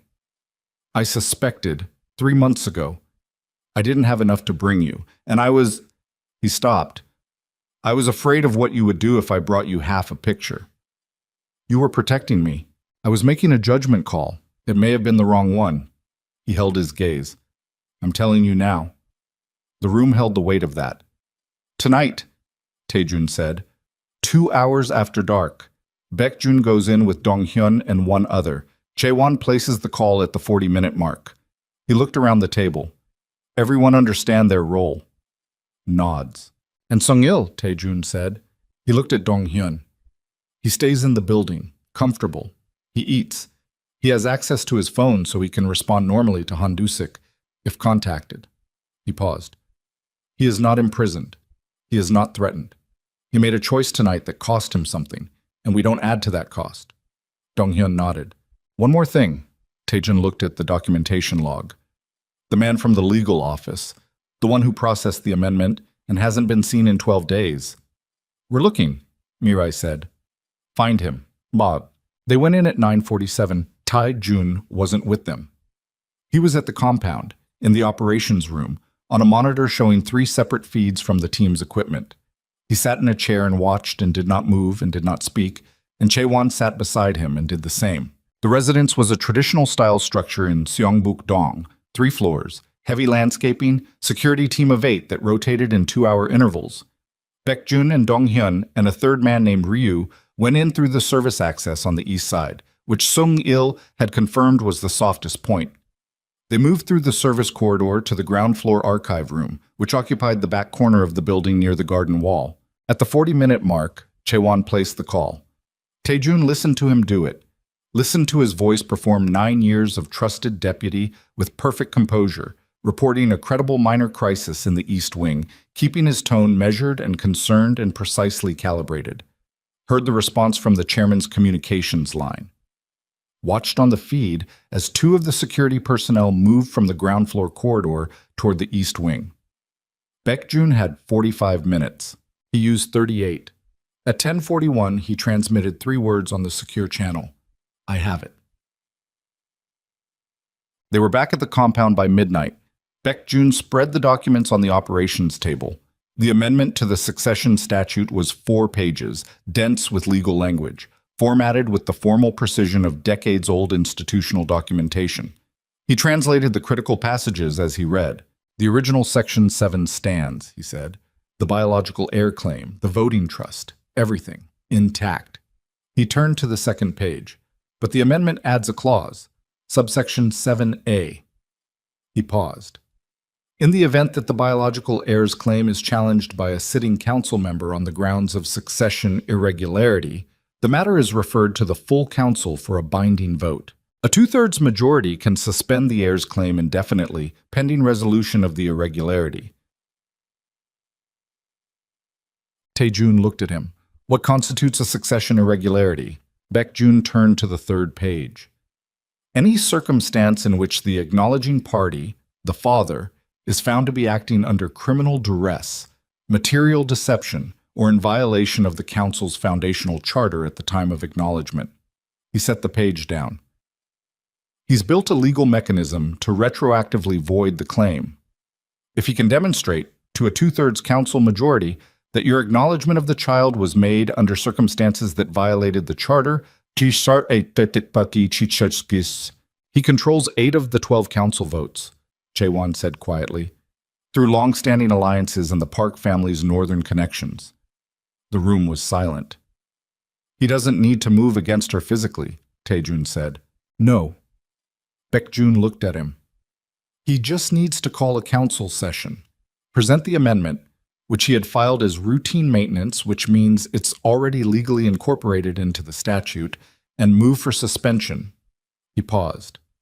If you've publicly acknowledged her before that session, the claim activates. Then he suspends it. He controls the trust while the suspension is pending. Pending can last a long time. Years, Mirai said. Years, Baekjun confirmed, during which the trust's controlling interest sits in administrative suspension, managed by a council-appointed trustee. He looked at Taejun. The statute specifies who the appointed trustee would be in a suspension scenario. Zhang Xiongho, Taijun said. He didn't make it a question. Yes, the operations room had the quality of a space where the full shape of something has just become visible for the first time, where all the individual elements that had seemed disconnected have resolved into a single coherent structure, and the structure is worse than any of the individual parts suggested. He hadn't been trying to remove the child. He had been trying to own her, not eliminate the heir, control the heir.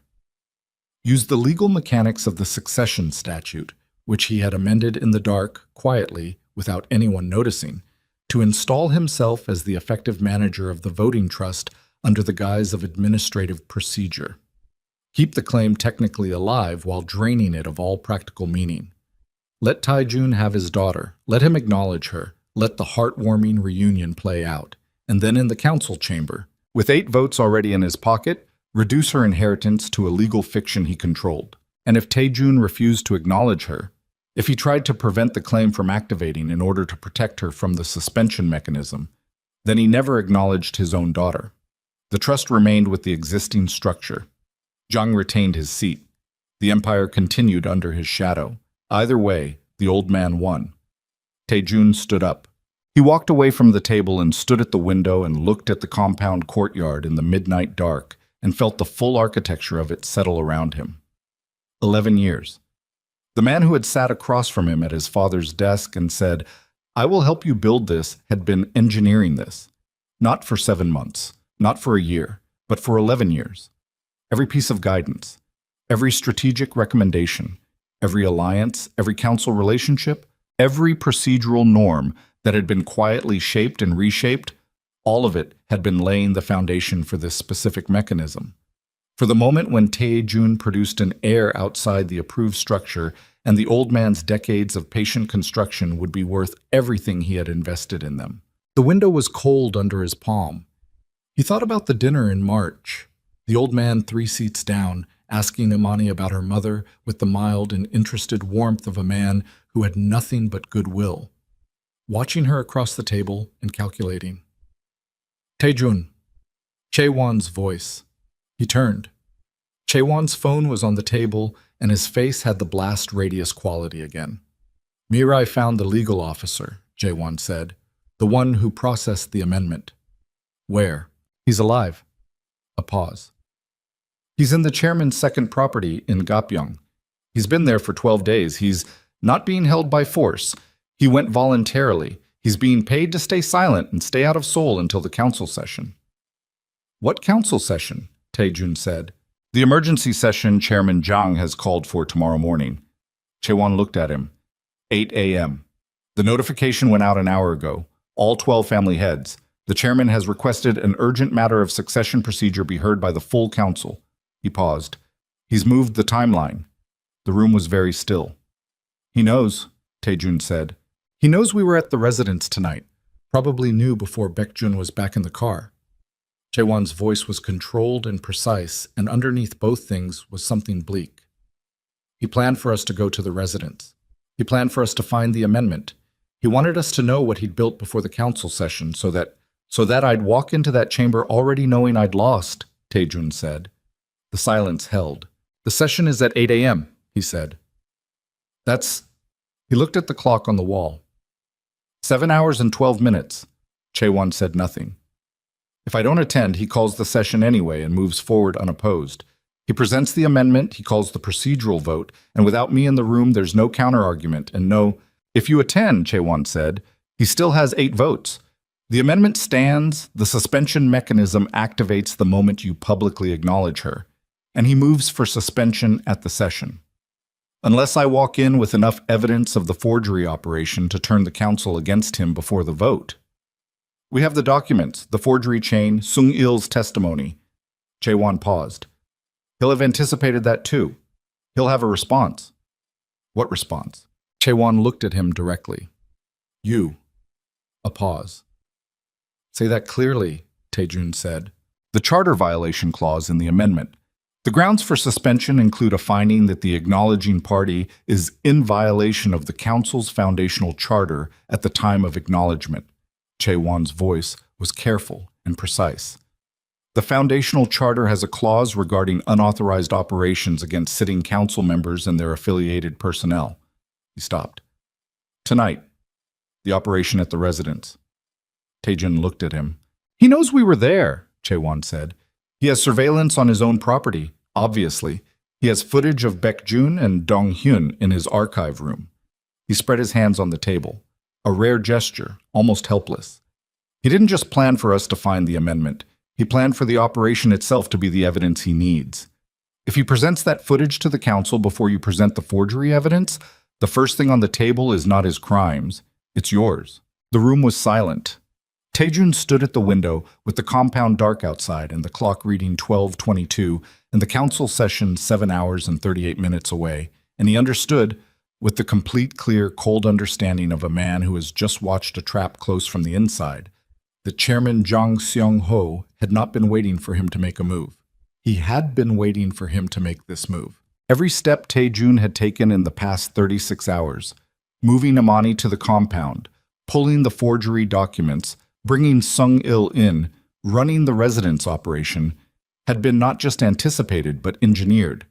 The old man had left breadcrumbs so perfectly calibrated to what Taejun would do that following them had felt like intelligence. It had been the opposite of intelligence. It had been walking exactly the path he had been designed to walk.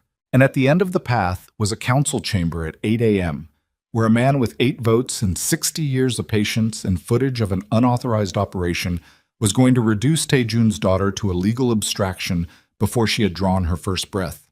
He looked at Chaewon. "Get me Sung-il," he said, not to question him. "I need to know one thing." He paused. "Han Dusik, the man from the chairman's office who threatened his family. How regular is his contact with Sung-il?" Chaewon frowned slightly. "Weekly, from what Sung-il described. Check-ins. Next check-in scheduled. Tomorrow morning, 7 a.m. 1 hour before the council session, Taejun looked at the operations table, the forgery documents, the succession statute, the amendment, the photograph verification report. 11 years of a man's patience spread across mahogany in the middle of the night. He thought about what Imani had said. Don't underestimate him. He knows how you think. He's already got a response to whatever move you're planning. She had been right, which meant the only move left was one the old man hadn't planned for. Not because Taejun was smarter, not because he had better information or better resources or a cleaner legal position, because he didn't have any of those things right now, but because there was one variable in all of this that Chairman Jang had spent 60 years learning to treat as expendable. And she was upstairs. Taejun turned from the window. "Wake Imani," he said. Chaewon looked at him. "It's past midnight." "I know what time it is." He was already moving toward the door. "She needs to hear everything, all of it, the amendment, the council session, the footage from the residence." He paused in the doorway. "Everything." "Why?" Jaewon said. Taejun looked back at him. "Because she's not a variable in his plan," he said. "She's the only person in this building whose next move he hasn't already written." He paused.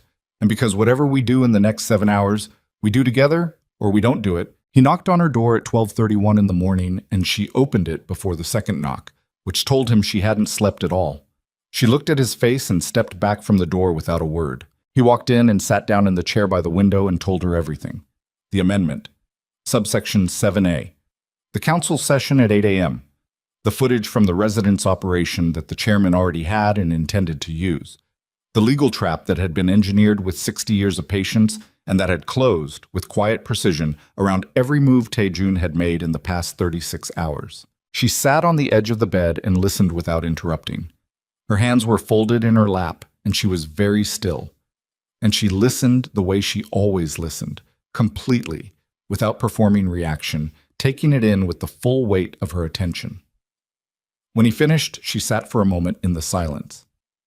"He planned for the operation," she said. "Yes." "He wanted you to go to the residence." "Yes. And now he has footage of your people in his archive room, which he will present to the council before you can present the forgery evidence, which means the first thing on the table tomorrow morning is not what he did to us. It's what you did tonight." "Yes." She looked at the window. The compound was dark outside, the garden barely visible. She was quiet for a long moment. "What do you need from me?" she said. He looked at her. "I need you to think, not as someone this was done to, as someone who understands how he thinks." He paused.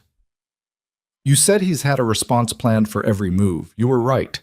But there's one move he didn't plan for because he's never once in 60 years treated love as a functional variable. To him, it's noise, sentiment, something that clouds judgment and creates exploitable weakness." He held her gaze. "He doesn't understand that it can also be a strategy." She looked at him for a long time. "What are you saying?" "I'm saying I walk into that council chamber at 8 a.m., and I don't defend myself. I don't present the forgery evidence first. I don't counter the footage." He leaned forward. "I acknowledge her. In front of the full council, before he can move for suspension, before he can present anything, I stand up and I acknowledge my daughter as my legal heir, and I do it on the record, in the chamber, with every family head present." Imani stared at him. "The moment you do that, the suspension mechanism activates," she said. "He moves immediately. He has 8 votes. He has 8 votes if all 8 vote as he expects them to." "Why wouldn't they?" "Because immediately after I acknowledge her, I present everything. The forgery documents, the forged seal, Sung Il's testimony, the fabricated evidence package, the amendment itself, which he filed in secret, which not one of those 12 family heads was consulted about, which was inserted into the foundational statute of their collective organization without their knowledge or consent." He paused. "These are men who have built empires on the principle that the rules of the council apply equally to everyone within it. He changed those rules without telling them, in secret, to benefit himself." He looked at her. "How many of those 8 votes hold when they understand he amended the statute they've all operated under without asking any of them?" She was quiet. "It's not enough," she said. "Maybe you peel 2-3 votes. You still need a majority to defeat the suspension. You need 7 votes against it. I need 7 votes against it, or the suspension passes and the trust goes into administrative limbo under his control. And the footage from tonight. I own the footage from tonight. I don't deny it. I stand up in that room and I say, yes, I ran an operation against a sitting council member's residence. I did it because that sitting council member forged documentation using my personal seal to expel the mother of my child, and has spent the past 7 months engineering a legal mechanism to steal my daughter's inheritance. I did it because the organization's own investigation process had been compromised by the man I was investigating."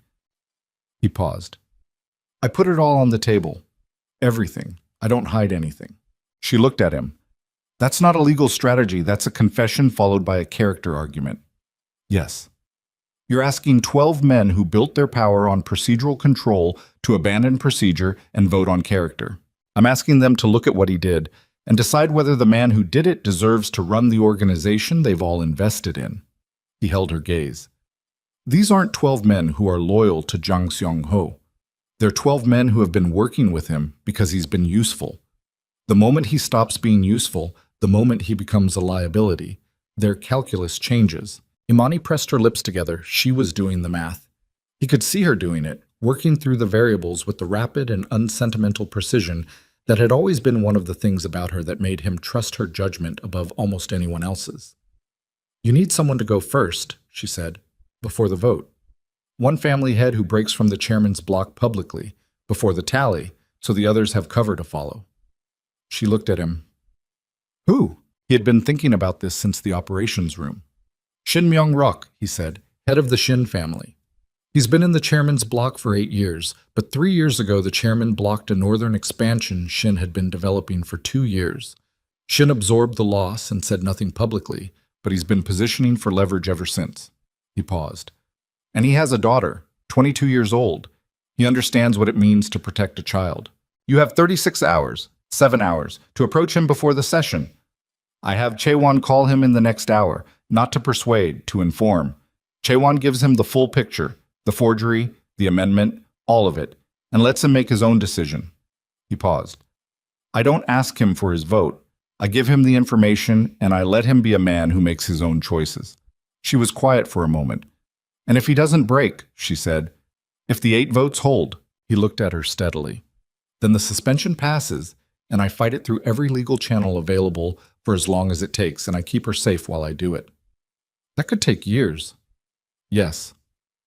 She'd grow up with this hanging over her. Yes. Amani looked at her hands, then at him. There's something else, she said. Something you haven't said. He waited. Even if you win the vote, even if the suspension fails and the acknowledgement stands and the claim activates. She looked up. He's still in that room. He still has his council seat. He still has his network, his alliances, his 60 years of infrastructure. Her voice was quiet and precise. Winning the vote doesn't end him.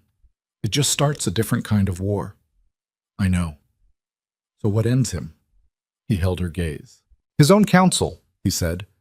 If I can demonstrate to the full 12 that he forged documentation using the organization's official seal, my seal, but under the authority of the organizational structure, then what he did isn't a personal crime between him and me. It's a crime against the charter, against the council itself. He paused. The charter has provisions for removal of a council member found to have acted against the fundamental interests of the organization. It requires a 2/3 majority. 8 votes. 8 votes. Yes. She looked at him. So you need the same 8 votes to remove him that he needs to suspend her claim. Yes. Which is why the order matters. I present everything in the right sequence, in the right room, in the right way. Acknowledgement first, then evidence, then the amendment he filed without their consent. And I give those 8 men a reason to look at him differently before they vote on anything.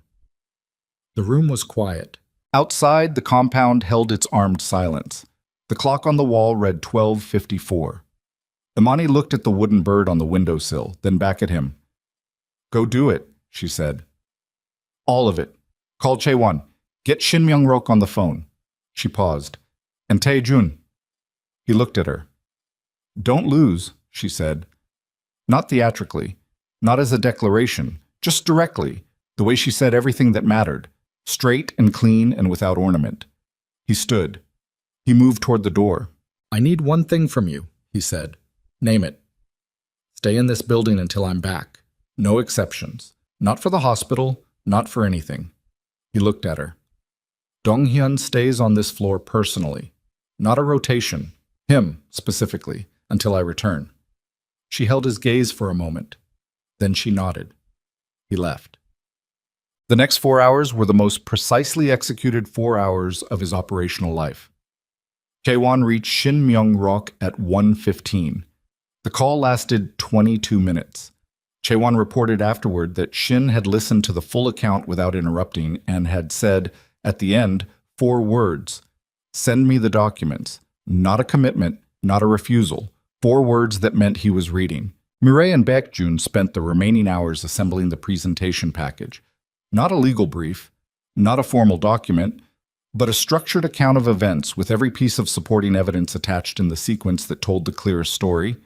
The forged seal, the signature analysis, Sung-il's signed statement, the fabricated evidence package timeline, the succession amendment and its filing record, the phone records between the chairman and the Park family, the financial trail connecting the fake evidence to Park's asset portfolio. Tae-jun reviewed it at 4 a.m. and made 3 changes and approved it.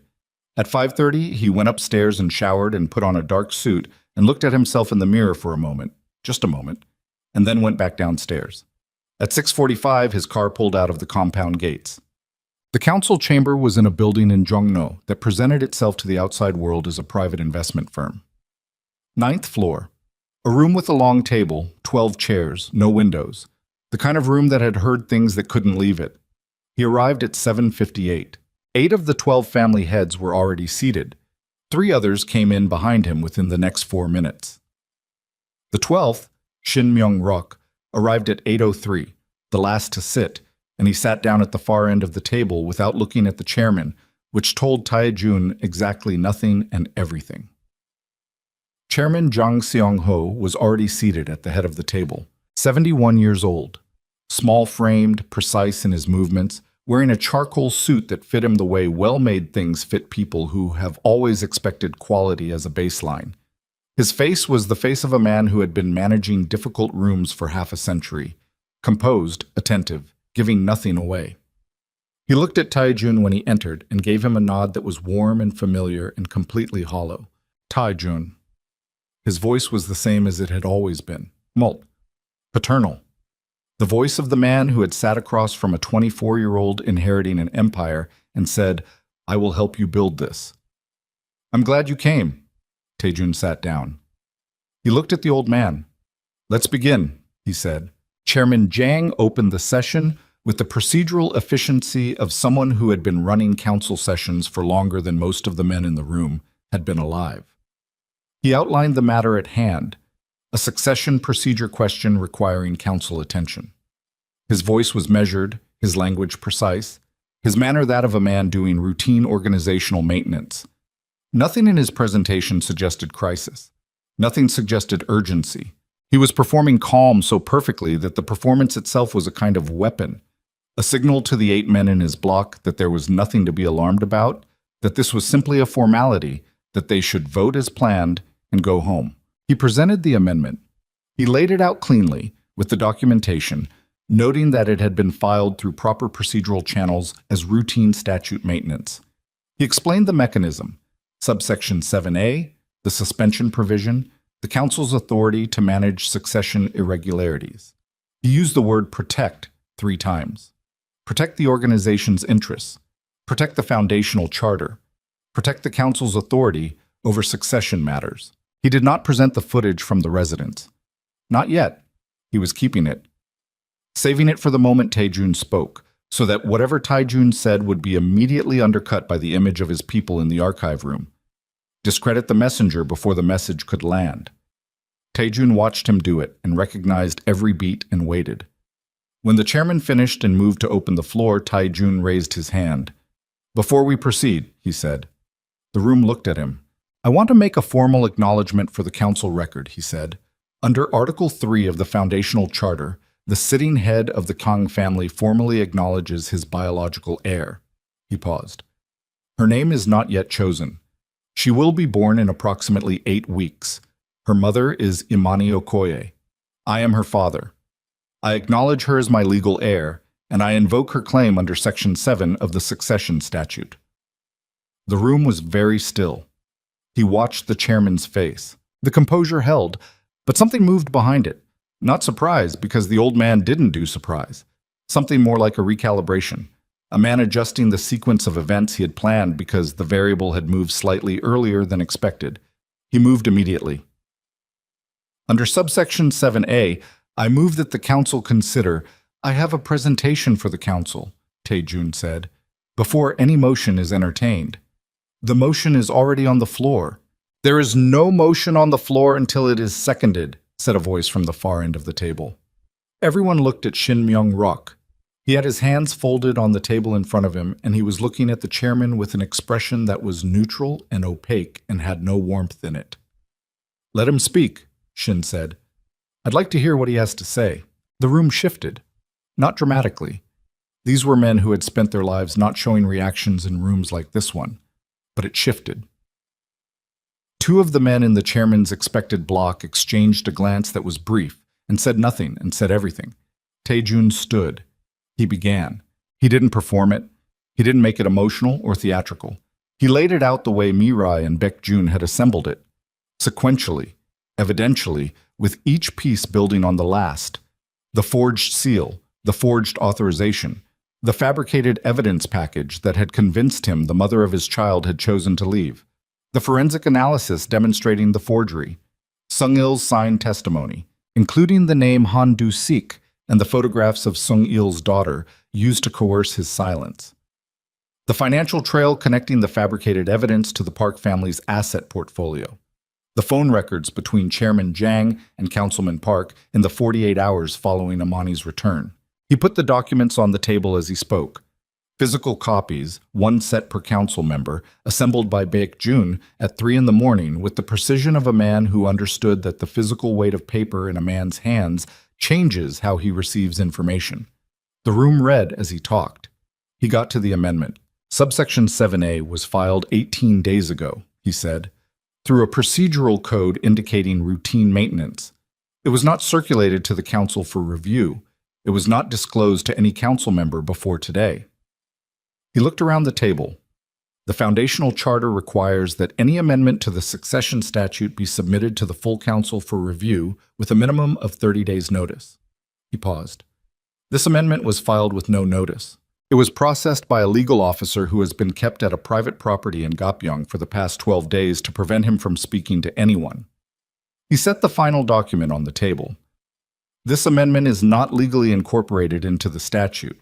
It was filed in violation of the Charter's amendment procedure. The room was very still. He looked at the chairman. "I am not presenting this as a personal matter between myself and the man who raised me," he said. "I am presenting it as a matter of organizational integrity. The man at the head of this table forged documentation under the authority of this organization's official seals. He coerced a member of this organization's personnel using threats against that person's family. He amended the foundational statute of this council without disclosure or consent, in violation of the charter we all operate under." He paused, and he did all of it to secure control of a financial trust worth $300 million. Not for the organization, but for himself. Silence. He sat down. The chairman looked at him. The composure was still there. The old man was extraordinary. He would give him that. The composure was genuinely extraordinary. But something underneath it had changed, a slight thinning. The look of a man who has watched a plan he has spent years building take damage he did not fully anticipate and is now assessing the structural integrity in real time. "The council," the chairman said, his voice still measured, "should be aware that last night, members of Kang Tae-jun's organization conducted an unauthorized operation against my private residence. I know, Tae-jun said. The chairman paused. "I know you have the footage," Tae-jun said. "I ran the operation. My people entered your archive room and retrieved the amendment document." He looked around the table. "I'm telling you that directly. I'm not denying it. I ran the operation because the organization's official investigation channels had been compromised by you, and I had no clean path to the evidence through proper procedure." Tiki. He paused. "I'll accept whatever sanction the council determines is appropriate for that operation. That question belongs to this room, but it does not change what the documents on the table in front of you say." The room was quiet. One of the council members, Kim Tae-soo, the head of the Kim family, who had been in the chairman's block for 11 years, was looking at the amendment document. He was reading it slowly. His jaw was set in a way it hadn't been set at the beginning of the session. "The 30-day notice requirement," Kim Tae-soo said. He didn't look up from the document. "For statute amendments." "Article 12, Section 3, Tae-jun said. Kim Tae-soo read for another moment. Then he set the document down. Then he looked at the chairman. He didn't say anything. He just looked at him. The chairman met his gaze. "The amendment was filed under maintenance protocol, which has historically been interpreted to—" "By whom?" said another voice. "Lee Sang-jun, the Lee family head, who had not been expected to be anything other than firmly in the chairman's column. Historically interpreted by whom? Who made that interpretation?" "The legal documentation office has—" "Your legal documentation officer," Lee Sang-jun said. "The one currently at your property in Gapyeong." The room temperature had changed. It was subtle, but it was there. The shift that happens when the people in a room who had been prepared to vote one way begin the process of revising their position without showing it on their faces. These were men who had survived in this world by never letting their recalibrations be visible before they were complete. But Tae-jun had spent 11 years learning to read the room, and the room was moving. The chairman looked at Tae-jun, and for the first time in as long as Tae-jun could remember, for the first time in 11 years of meetings and meals and quiet evenings in the study and strategic sessions in rooms like this one, he looked at Tae-jun, and what was behind his eyes was not the warm, considered regard of a mentor for a protege. It was assessment. Pure, cold, stripped-down assessment. The look of a man examining an obstacle that has become more substantial than anticipated. Then his phone buzzed on the table in front of him. He looked at it. Something happened in his face. He looked up at Tae-jun. Tae-jun's own phone was already vibrating in his breast pocket. He kept his eyes on the chairman and reached for it without looking and read the screen in his peripheral vision. Dong-hyun. One line. "She's been taken to Yonsei.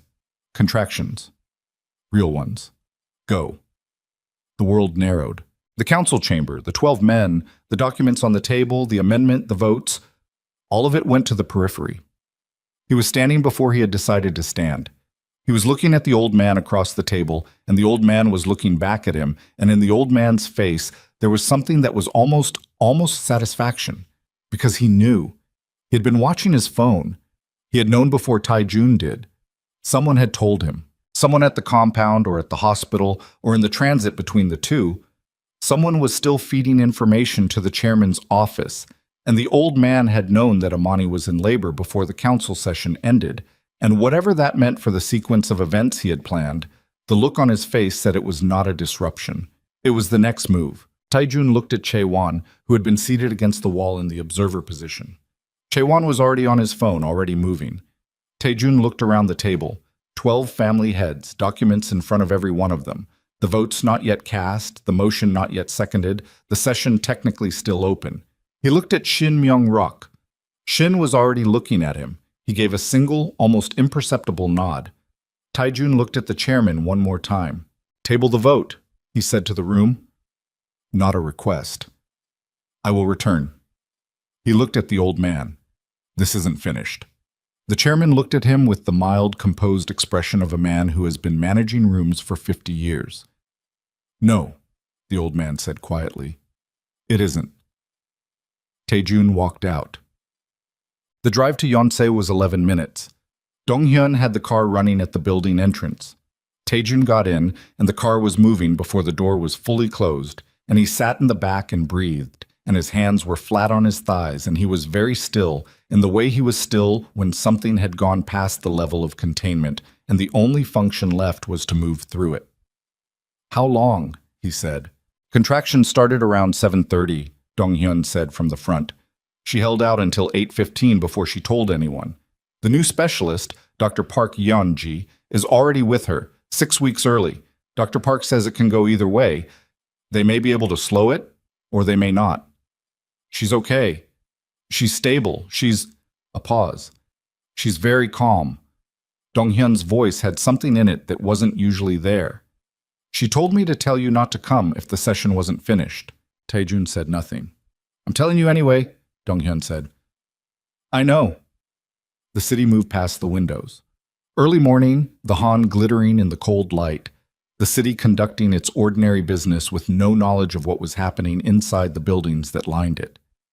He thought about the chairman's face when the phone had buzzed, the look of a man watching a sequence execute. Someone was still inside. Not Sung-il. Sung-il was at the compound under quiet watch, and his account had been genuine. Tai-jun was certain of that. But someone else. A second layer. A redundancy the old man had built into his network because 60 years had taught him that single points of contact failed. He thought about the council session, the documents on the table, Kim Tae-soo's jaw. Lee Sang-jun's voice, by whom?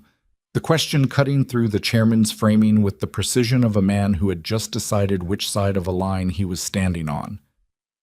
The vote hadn't happened yet. He had walked out with the session tabled and no motion seconded, and the documents in front of 12 men who were reading them right now in that room without him there to manage the conversation. Chae-won was still in that room. He picked up his phone and called him. Chae-won answered on the first ring. His voice was low. "Kim Tae-soo just asked the chairman directly about the legal officer in Gapyeong," Jae-won said. The chairman said he had no knowledge of the officer's whereabouts. Kim Tae-soo looked at the document in front of him for about 4 seconds and then said, "I'd like to hear from the officer directly before this session resumes." Tai-jun closed his eyes, just for a second. "3 others have made similar requests," Jae-won said. "The chairman is holding the room, but it's—" A pause. "It's different from when you were here. Without you in the room, the focus has shifted entirely to him. He's the one who has to answer the questions now." "Can he? He's very good." A pause. "But the amendment filing procedure is indefensible, and he knows it, and the room is starting to know it." Chae-won's voice was quiet. "Tae-jun, go be with her. I have this." The car pulled into the hospital entrance. Tae-jun looked at the building. Somewhere inside it, Amani was in a delivery room with a specialist she'd had for 36 hours, 6 weeks early. while the chairman of a criminal council sat in a room in Jongno reading the situation in real time and deciding what his next move was. And somewhere in Taijun's own compound, a second source was feeding that room information. He got out of the car. The hospital lobby was ordinary in the specific way hospital lobbies are ordinary at 8:30 in the morning. Efficient, impersonal, bright. He moved through it to the elevator and then to the fourth floor and down the corridor to the room Dong Hyun had texted him, and he pushed open the door. Imani was in the bed with the monitor leads attached, and Dr. Park Yeon-ji, a composed woman in her 40s who looked at Taejun with the neutral assessment of someone determining whether his presence was going to be a complication or a resource, standing beside her. A nurse was adjusting something on the equipment panel. The room was clinical and very bright. Imani looked at him. Her face was the face of a woman in early labor, which meant it was the face of someone under significant physical duress who was choosing not to perform it. Her jaw was set. There was a slight sheen on her forehead. She was breathing with the deliberate, controlled rhythm of someone who has decided exactly how much of this process they are going to let consume them. She looked at him for a moment. "You left the session," she said. "Yes. I told Dong Hyun. I know what you told him." She looked at him for another moment. Then she exhaled slowly. "How did it go?" she said. He crossed to the chair beside the bed and sat down. He looked at her. He looked at the monitor beside her, tracking the steady, insistent signal of a heartbeat that had been present in the world for 7 months. A heartbeat that belonged to a person who had already changed the shape of his life before she existed outside of a body. "I don't know yet," he said. "Chaewon is in the room." She nodded. A contraction moved through her. He could see it in the tightening of her jaw, the controlled exhale, the way her hands gripped the bed rail. And he reached over and put his hand over hers without thinking about it. Just instinct. Just the reflex of someone who is watching a person he loves go through something alone and can't stop himself from reaching. She didn't take her hand away. She breathed through it, looked at the ceiling, came down the other side. 6 weeks early, she said. Dr. Park said, "I know what she said. I heard her." She looked at him. "She's going to be okay." "Yes. I'm telling you that. Not asking." Her voice was quiet and certain. "She's going to be okay." He looked at her. His phone buzzed. He looked at the screen. Chaewon. A text. 3 words. Shin just spoke. Then a second text 4 seconds later. He moved for the chairman's removal. Taejun sat with that for a moment. Then a third text came in. Kim Tae-soo seconded. He looked at the phone. He looked at Imani. "What?" she said. She was watching his face. Shin moved for the chairman's removal from the council, he said. Kim Tae-soo seconded. She stared at him. A fourth text. "Vote is called. Session is live. I need you to know, whatever the outcome, you did everything right." He looked at that last line for a moment. Chaewon did not write sentences like that. In 9 years, Lee Jae-won had never once told him he had done everything right. The fact that he was writing it now, in the middle of a live council vote, meant one of 2 things. Either the vote was going their way, and Jae-won was doing something as close to celebrating as his temperament allowed, or it wasn't, and he was... The phone went silent. He waited. Beside him, the monitor tracked the heartbeat. Steady. Insistent. Present. Imani had another contraction. He kept his hand over hers. She breathed through it, and he breathed with her, the 2 of them in the bright clinical room. While somewhere across the city, in a room with no windows, 12 men were deciding the shape of what came next. And the only thing he knew with certainty, the only thing in the entire architecture of the past 36 hours that was not contingent or calculated or dependent on variables he couldn't control, was the heartbeat on the monitor, and the hand under his, and the woman beside him who had come back to this city, knowing it might cost her everything, because their daughter needed her to. His phone lit up. He looked at the screen. Chaewon. 1 word, 9. He stared at it. 9 votes. 2/3 majority was 8. 9 meant not just the removal motion passed. 9 meant one of the chairman's own bloc had broken ranks at the final moment, had looked at the documents on the table and at the man at the head of it and made a different 9. He stared at the number on the screen and let it be real. 9 votes. 1 more than required.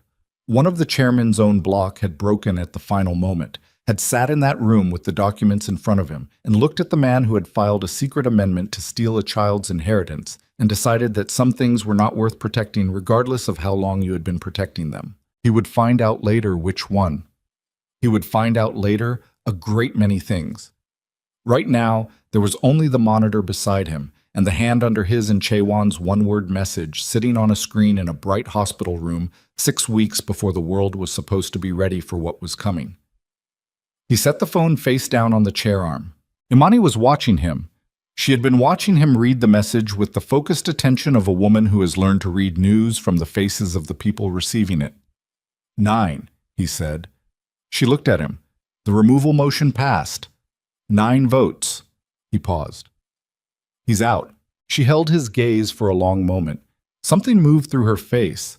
Not triumph, not relief exactly. Something quieter than both. The particular quality of a person who has been carrying a weight for so long that when it is lifted, they don't feel light. They feel the shape of where it was. Another contraction came. He felt it in her hand before she showed it in her face. The grip tightening, the controlled pull of breath. She wrote it out without speaking. When it passed, she looked at the ceiling for a moment and then back at him. Is it over? She said. He thought about what over meant. The council vote. The removal. The amendment voided by its own improper filing process. His daughter's claim intact, her inheritance secure. The mechanism built to steal it collapsed under the weight of its own exposure. Over in the sense that the immediate structure of the threat had been dismantled. The institutional part, he said. Yes. She understood the qualification. She always understood his qualifications. The rest, she said. The rest takes time. She nodded slowly. Dr. Park Yeonji appeared in the doorway and looked at the monitor and then at Imani with the focused calm of someone who has been through this particular kind of night many times and has developed a relationship with it that is purely functional. The contractions are 4 minutes apart, she said. We're not slowing this down. She's coming today. Imani closed her eyes for a moment. When she opened them, they were very clear. Okay, she said. Eyes. She was born at 11:47 in the morning. She came into the world with the specific urgency of someone 6 weeks ahead of schedule, small and indignant and very loud about both. And Dr. Park placed her on Imani's chest, and the room contracted to the size of that moment, and everything outside it. The council chamber, the documents, the vote, the 11 years of architecture that had been built and weaponized and dismantled, all of it went to a distance that felt almost theoretical. Taejun stood at the side of the bed and looked at his daughter. She was the smallest person he had ever seen. She had a full head of dark hair and her mother's jaw, and she was making her objection to the external world known with considerable force for someone who weighed approximately 4 pounds. The nurse was doing the necessary clinical things, and Dr. Park was monitoring, and the room was full of controlled professional activity. And in the middle of all of it, Imani was looking at the baby on her chest with an expression he had never seen on her face before and would never find a word for. An expression that was past language, past the reach of anything that could be communicated through the structures they had built for communicating. Imani looked up at him. He looked at her. Neither of them said anything. There was nothing to say that wasn't already in the room. The baby spent 12 days in the NICU. 12 days of monitors and careful feedings, and the specific sustained anxiety of waiting for systems to stabilize and numbers to move in the right direction. Taejun was there every morning. He sat beside the incubator and did the things you do when a person is too small to interact with in any of the normal ways. He talked to her quietly, in the particular low register you use in rooms where silence is the default. He told her things he had never told anyone. He told her about her great-grandfather's compound and the garden in winter. He told her about the first time he had seen her mother across a room at a function in Gangnam and had spent the next 40 minutes figuring out who she was. He told her about 40 red roses on a marble floor. He didn't know if any of it reached her. He thought probably it didn't, not in any cognitive sense. But it reached him. That was its own function. Imani came twice a day, the early morning and the late evening. They overlapped at the morning visits and sat on either side of the incubator and sometimes talked and sometimes didn't. And in both cases, the quality of being in the room together had shifted from what it had been in the compound, less guarded, less carefully managed. The event had stripped something away, not the complexity, not the unresolved history between them, but the performance of distance. Neither of them had the resources to perform distance anymore. Something about sitting on either side of your child in an incubator will do that. On the 6th day, she asked him what he was going to do about the council. He was quiet for a moment, watching the monitors. Restructure, he said. The 3 council seats that were most deeply in Zhang's operational network need to be rebalanced. The succession statute itself, Section 7 included, needs to be reviewed by the full council and either confirmed or amended through proper procedure, transparently. He paused. The Park family connection to the forgery operation is documented.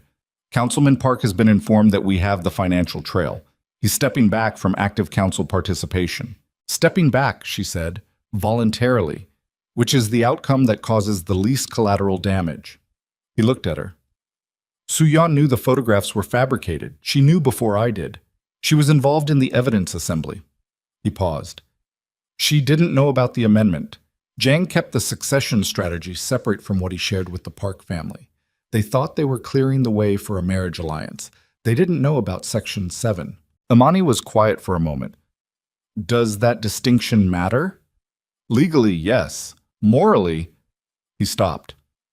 I'll leave that to you. She looked at the incubator.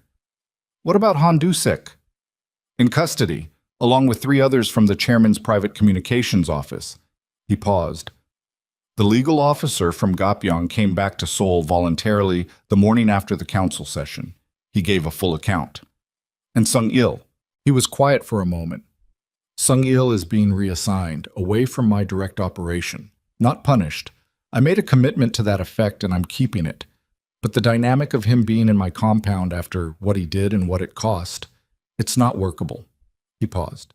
I'm setting him up with a security position with one of the affiliated businesses. Stable. His family is protected.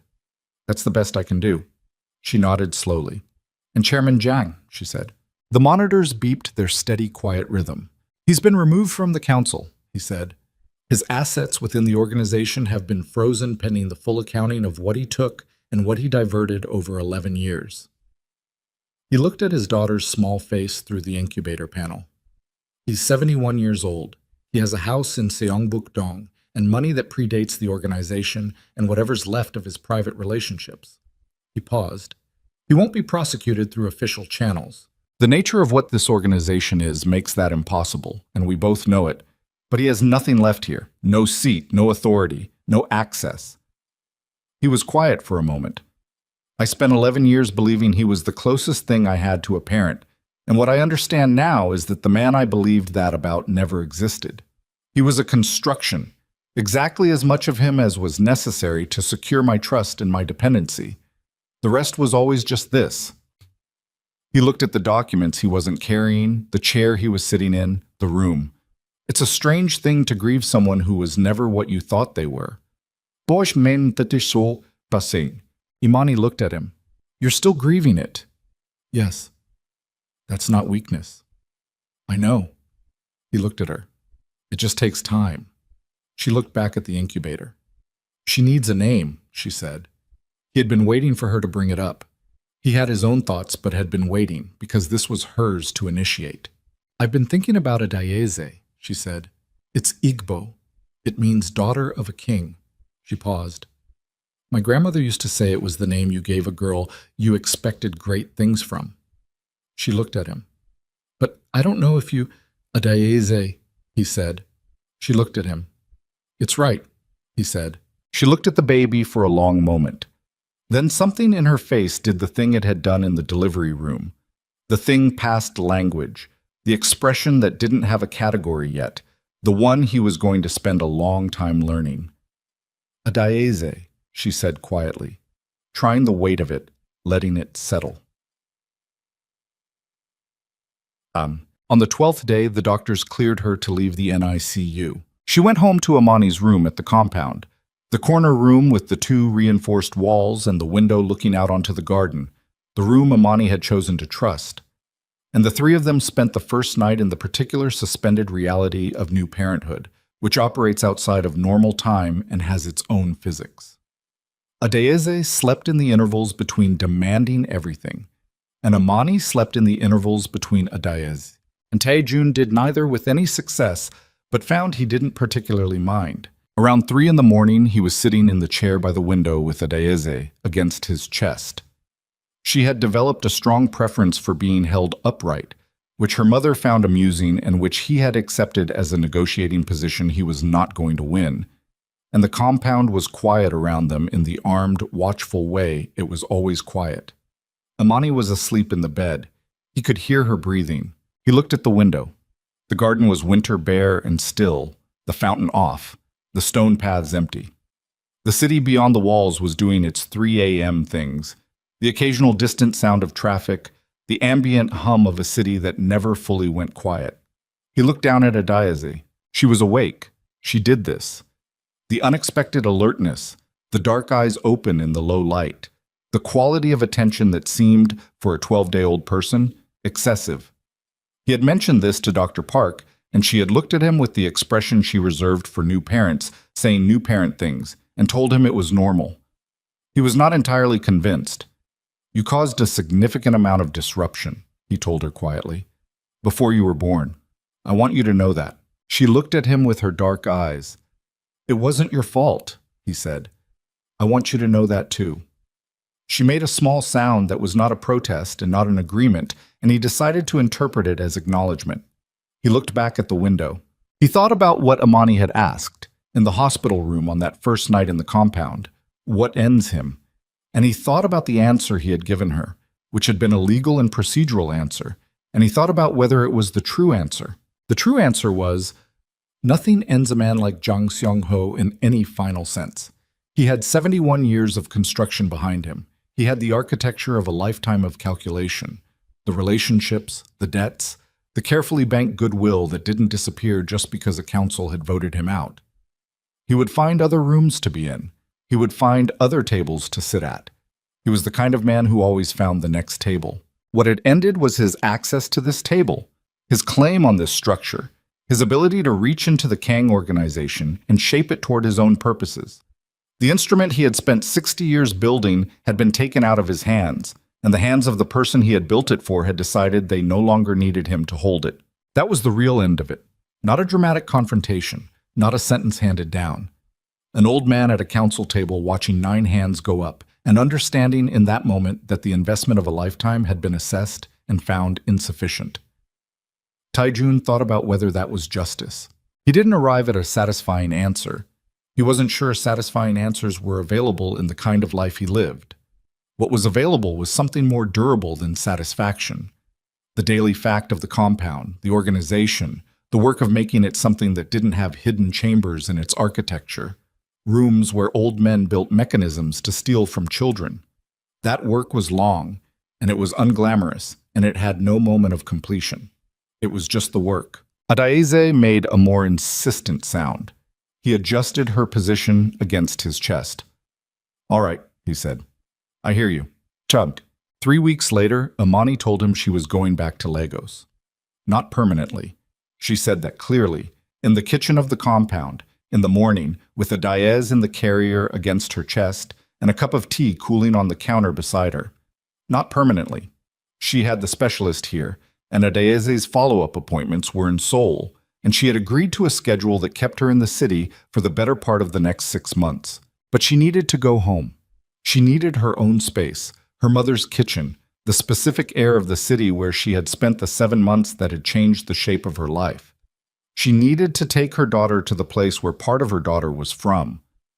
He looked at her across the kitchen. "I know," he said. She looked at him.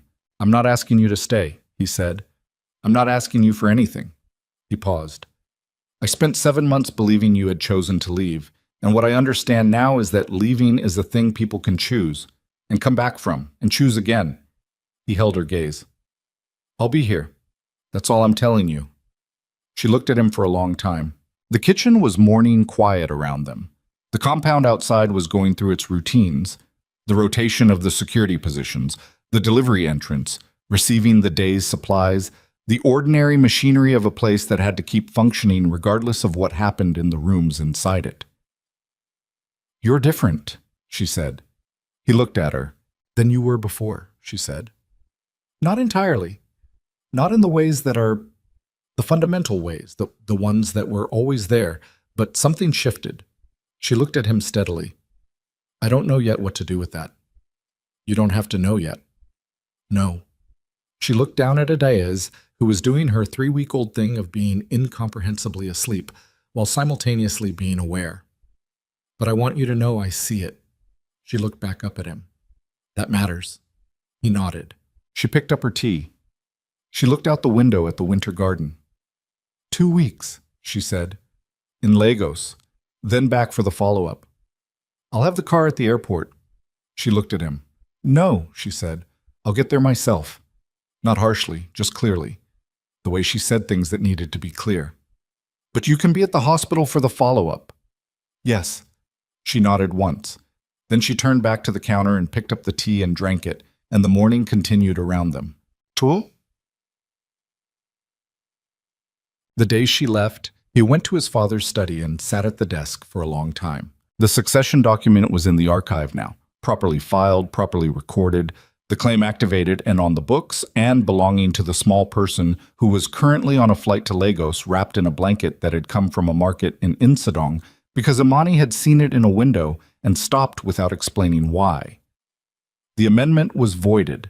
The 3 council seats that had formed the core of Zhang's network were being restructured through the process that the charter had always required and that had been bypassed for decades. Li Jae-wan was managing the restructuring with the precise and unhurried thoroughness he brought to everything. The organization was not clean. It never had been, and it wasn't going to be, and anyone who told themselves otherwise was performing a story about themselves that reality could not support. It was what it was. A structure built on difficult foundations in a difficult world, operated by people who made difficult choices and lived inside the consequences of those choices. But it was not what it had been. That was enough. It had to be enough. Because enough was what was available. He opened the desk drawer. In the back of it, where it had been for 6 weeks, since the day they came back from the airport, and he had found it in his coat pocket without knowing how it had gotten there, was a single dried rose. Red, stem trimmed, the petals still intact but beginning to lose their color at the edges. He had not put it there deliberately. Donghyun had found it in the SUV after the airport and placed it on the desk, and Taejun had put it in the drawer without deciding what to do with it, and then the world had accelerated past the question. He picked it up. He looked at it. 40 roses on a marble floor, scattered and left there because his hands had stopped working, and by the time he came back to himself, there was nothing left but the question of what to do with what remained after the ground shifted. This was what remained. He set it on the desk. 6 weeks later, the first photograph arrived. Not through any organizational channel. Not through Haewon or Donghyun or any of the operational infrastructure. Just a message from Imani's number, which he had never stopped having, which had gone from the particular ache of a contact you can't bring yourself to delete to something else over the past months. Something that sat in his phone with a different weight now. The photograph was of a Daeze in a yellow dress. She was 6 weeks old, and the dress was too big for her, and she was being held by a woman whose hands in the frame were the hands of someone who had been waiting for this particular person for a long time. Her grandmother. Lagos light coming through a window behind them, the warm, flat gold of it, the specific quality of equatorial afternoon. Adeyeze's eyes were open. She was looking directly at whoever was holding the camera. He looked at the photograph for a long time. Then he set the phone down on the desk next to the rose and sat in his father's study in the compound that his grandfather had built and his father had expanded and he had fortified, and that was now, for the first time, not just a structure of power, but a place that had a child's name attached to its future. Adeyeza Kang, daughter of a king. He thought about what that meant for a man who had spent 11 years building a kingdom on the understanding that he would hold it alone, who had been raised by a man whose love was a construction, whose guidance was an investment, whose entire 71-year project had been the accumulation of control over things that control could be accumulated over. He thought about the difference between holding something and building something worth holding. He picked up his phone and typed back. She looks like she knows something we don't. The response came 4 minutes later. She gets that from me. He looked at that for a moment. Then something happened in his face that didn't have a category in the register of expressions he had been trained over 11 years to suppress in professional contexts. It stayed there for a while. Outside, the compound went about its business. The rotation changed at the east gate. Mireille sent a report through the secure channel about the restructuring timeline. Baekjun submitted a request for new forensic equipment, the ordinary machinery of a place that ran whether or not the person at the center of it was attending to it. Taejun set the phone down. He picked up the dried rose. He held it for a moment, feeling the dryness of the stem, the brittleness of petals that had been red once and were now the color of something that had been through time and weather and was still intact. Not beautiful the way it had been. Intact. He set it back on the desk. He stayed at his father's desk until the afternoon light had moved all the way across the room and gone. He answered the reports that needed answering. He made the calls that needed making. He signed the documents that bore his seal. His real seal, his actual authority, the thing that had been used against him and that he had reclaimed and would not lose again. At 5 o'clock, Chaewon knocked on the study door. "The council confirmation meeting is confirmed for next week," he said. "All 12 seats. The new procedural charter is ready for review." "Good. There's one more thing." Chaewon paused. The chairman's people cleared his personal items from the council building this morning. He looked at Taejun directly. He was there. He waited in the lobby while his staff cleared the office. Taejun looked at him. Did he say anything? Chaewon was quiet for a moment. "He left a message. For you." He reached into his jacket and produced an envelope. Plain, unsealed, Taejun's name on the front in the old man's handwriting, which was precise and controlled and looked like a man who had decided long ago that every mark he made on the world would be deliberate. Taejun looked at the envelope. He took it. He held it for a moment without opening it. "You can go," he said. Chaewon left. He sat alone in the study for a long time with the envelope in his hands. He thought about the 11 years.